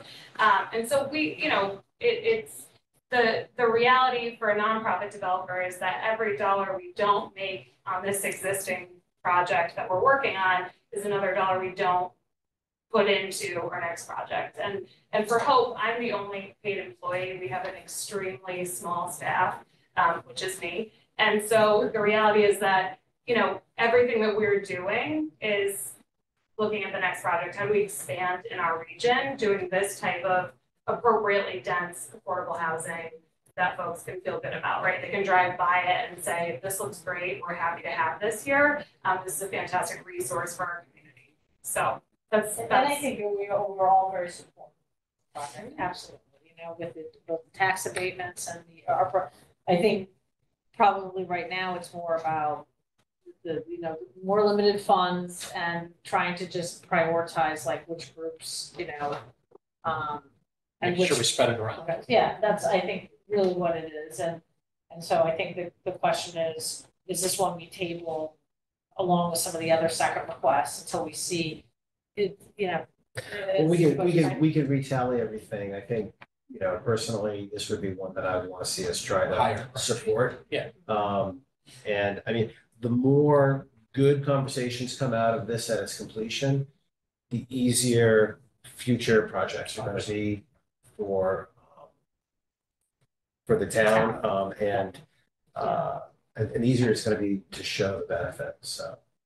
And you're going to be opening soon, right? So Completion? we are very, very happy to report that we are ahead of schedule on construction, which anyone who's in that business or adjacent to it knows that doesn't happen anymore. And so our ribbon cutting is actually at the end of October, which is less than a year after groundbreaking. So Have you awarded the residents?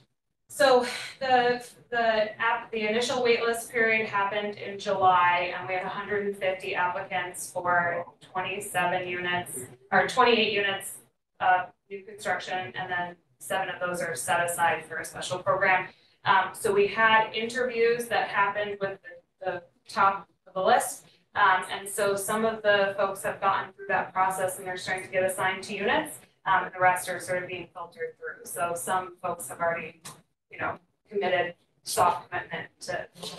Yay. In that interview process, I'm sorry for the tangent here, but this is something that occurs to me after. I know, it might be worth having them come in come and like in present to us. October and Fair talk enough. about the project. Yeah, my Because I would question like was to know simply, is there any waiting to people who work in Madison, who want to live in Madison? And So if we want to have that for Let's- another can we table conversation, that? that's fine. Because that federal funding, you is can't. a conversation. Yeah, we Yeah. But they've sent, I think just a few weeks ago, number of applications, number of, we don't have the breakdown. we had 40 applicants Yeah. from Madison. Yeah, right. So almost That's very, pretty or just from Yeah. Madison. If you include Clinton and Guilford, it was almost half of the applicants were Was from these three in the towns. area, which is great to see, so. All right. Let's put them on another So, agenda. so what do we want Okay. to, do we want Okay. to do a tally and then kind of circle back on this Yeah. list another time? Yep. Okay, we're getting closer to, let's, Well, can we do a quick tally? Is there a way? We can Yeah, tally okay, so already? I if guarantee we- somebody in the back already has it, so. Okay. Based on the ones that said. so all of, under town departments, all but E, right, that was tabled, All but what? E, Excavator. which is the excavator. And then, on the community request, we were definites on F, G, and H. And then the, and J, which is the DFW. So F, G, H, and J. That includes APK. Yeah, APK, Concord Meadows, the Bar Park, and then DFW. And then there would be 3 community requests tabled and 1 town. I've got 273,869. Look at you, math girl. With, Hang on. I'm gonna let her do her spreadsheet. So for the town departments, I have the community board. Yep. I have the beach and rec paint machine. Yep. The signs. The 60,000 for the equipment. Yep. Leaving out the excavator. And then I have APK charities. Yep. Concord Meadows. Yep. Garden Club. Yep. And then VFW windows. Correct. And then what about 5 tabled? 2. Second. Second. So I have a total of 217,000 that you're approving. We have 338 to begin with, so we still have 63,000. Did you include Arts Barn and batting cage? Those are out of the number, yes, it's just a 270, this is a different motion. Oh, okay. Yep, I do have the Arts Barn and the batting cage out, yes. So the 1, 2, 3, the excavator, the lyric stage, the Vibe in Wellington, we tabled. Everything else I have in here. And is there a potential that more money may be coming back to at this point? There's a few things that still need to be. So that's still, What is it, Yeah. material? so we may be doing this again, I guess is the point. No. But it'll be like, I think It could cover a couple of these. a couple, It's not material. yeah, So it's should not we make like a a motion? major amount. So, I'll make a motion to approve those projects, For 217, 231. that number. So moved. It's not- okay, any further discussion? Okay, all in favor, say aye. Aye. Aye. Okay, great, so the others don't despair.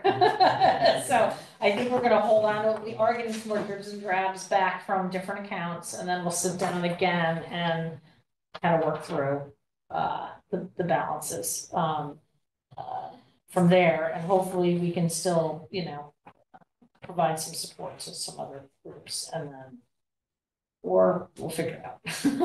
So, all right, that's good for tonight then? That was a lot of discussion. Number 15. All right, let's go on to number 15. Thank you though for everybody who applied, and, apologies, but good effort, and then we'll see where we are, next month, okay, with balances. Will be. Thank you, yeah, thank you. Okay, great. All right, item number 15. Discuss and take action to approve. Is there like a microphone on there? I thought the exact same Yeah, thing. it just seems, The system just shut down and now you're getting an echo. no, but we never used to have this, so the acoustics are different now. I agree. I thought when you were Yeah. he was. The whole day I've been like, there's a microphone or something. All right, discuss and take action to approve the return of $215,858.15 from various project closures to the capital non-recurring expenditures master fund as recommended by the facilities department, approved by Board of Finance 9/18/24. So moved. Okay, so this is a lot of work that Peter and Ben have been doing to look through CIP and say, do we really need this? Is this necessary? Is this the right number? And they've been doing a lot of cleanup. I don't know if Yep, you we're want to actually been, and also closing out, old projects that are completed and there was money left over, and so this is what we've been tasked and taken on, so great. But there's gonna be another round. There's- that's there's even more to better. come. Yeah, this is step one, so. Promise is promise. So any further questions? Nope. All in favor, say aye. Aye. Okay, item number 16, discuss and take action to approve a request from the facilities department to move $98,497 in the capital non-recurring expenditure fund from fiscal year 2026 planning and fiscal 2027 construction to the current year, fiscal year 2025 for the police station roofing project approved by Board of Finance on 9/18. So moved. Second. Okay, I want you talked about this, but this is another one you identified as really needing. There's 4 different roofs on the police department. There's the sloped shingled roof that you see from the outside, and then there's 3 separate roofs in the center which hold all the mechanicals. One of those roofs was replaced back in 2018. Another roof was coated in 2008, and the other roof is original. So that roof is in desperate need of replacement before we start getting leaks. We are at the end of life for the shingles, but we can generally on a slope shingle roof, you can extend that warranty out a few more years because it's pitched. The water doesn't have a chance to stay on it too much. It's all and it's a decent pitch, so we can push that to another 5 years and get 5 more years out of that. But the flat roof, the one that's original, needs to be replaced ASAP. Okay, any further questions on that? All in favor, say aye. Aye. Okay, item number 17, discuss and take action to approve an appropriation from the undesignated fund balance for $52,000 for the Garden Point Improvement Project pending Board of Finance approval. So move. Second. Okay, so basically, we're very excited that we got bids back last week, and you'll see that as part of agenda number 18. Unfortunately, we're just shy of our budget, but the good thing is this gets us all the ad alternates too. So I feel very lucky. The other bids we got were significantly higher. So we did vet this with Arkansas SLR. And Austin, if you just want to say that this is pretty much getting everything we want, right? This is getting everything that you all have seen in the project design. So nothing will be left off the project. Will be fully funded if this 52 gets approved. So we're excited to see this move ahead. The construction would start right after Thanksgiving. Correct. And Board of Finance is actually going to be doing a special meeting before the town meeting on Wednesday to approve this appropriation. So we can get the contracting and all that stuff done. So this gets done finally, which is really exciting. Any further questions? Nope. Okay, all in favor, say aye. Aye. Excellent, great, excited to see this project happen. Yeah. And then 18 is discuss and take action to accept a recommendation from the Public Works Department to award a contract to Sujaki and Son in the amount of $1,371,786 for the Garden Point improvement project, and to authorize the first selectman to sign all contracts and documents associated with this award, budgeted to fiscal year 2023 CIP, pending Board of Finance approval of additional funding requests. Moved. Second. Okay, and this is just a contract award, and I just want to remind also that half of this project is being funded by a state grant for $775,000, and then the other was funded through CIP. So just excited to get this done. Okay, all in favor, say aye. Aye. All right. 19, discuss and take action to accept a recommendation from the Public Works Department to award a contract to SLR Consulting in the amount of $92,515 for Middle Beach Road and Island Avenue flood mitigation study, and to authorize the first selectman to sign all contracts and documents associated with this award, budgeted in fiscal year 2023 CIP Coastal Resiliency Fund. Second. This is the, we've had constant flooding issues in this area, and now we're moving forward with getting a design to improve the drainage down there. So our new town engineer is really pushing through. This was one on the list, so we're excited. He might have given up. I don't know if he's on, but anyway, so excited to see this move forward. Any further questions? So Rob was there. There he is. Oh, he is? Okay, there you go, Rob. Oh, you're in office right now? Yeah. All right, well, I think this is a great project, right? And they'll do the study and then they'll come back with then we'll have a capital project that we'd be putting in from this, right? So it's still gonna be a while before we can actually tackle the problem. Yep. So John and I, a few months back, we interviewed a few consultants off the on-call Scrog list. Then the project sort of lay dormant for a few months while we picked up a few of the other things that a little bit more pressing getting into construction. But then we finally had a chance to kind of circle back to this, and I was able to procure a proposal from SLR that sort of more accurately defined the needs of kind of what we need down there. And it kind of made sense to do this in phases since we don't know what the best mitigation measure is going to be. And like as noted in the proposal, whether that's, including more outfalls, new drainage systems, raising roadways, there's a number of options, but this is just going to provide an in-depth analysis of the area through data collection, hydraulic study, and then they're gonna provide a couple of alternatives with the associated costs. And then once they complete that, hopefully I think the milestone is in February, I will bring that technical memorandum to the board as well as the Coastal Resiliency Commission. And then ultimately we'll select a final alternative, and then we will move forward to final design, ultimately leading to construction documents. Okay, Great. further questions? Awesome. All right. Awesome. Is that Larry's? All in favor, say aye. Aye. Great. All right, great. Thank you, Rob. Item number 20, discuss and take action to accept a recommendation from the Public Works Department to award a contract to Schumack Engineered Construction in the amount of $340,888 for the Bartlett Drive Fire Protection Water Storage Tank Installation Project, and to authorize the first level to sign all contracts and documents associated with this award budget in fiscal year 2022 CIP. So moved. Second. Okay, these are those tanks that we've had forever in CIP. Unfortunately, they've ballooned in price, so we're probably gonna have to address the long-term funding in that account, but we have enough money in here to get this one done. And we're grateful for, this is a homeowner, right?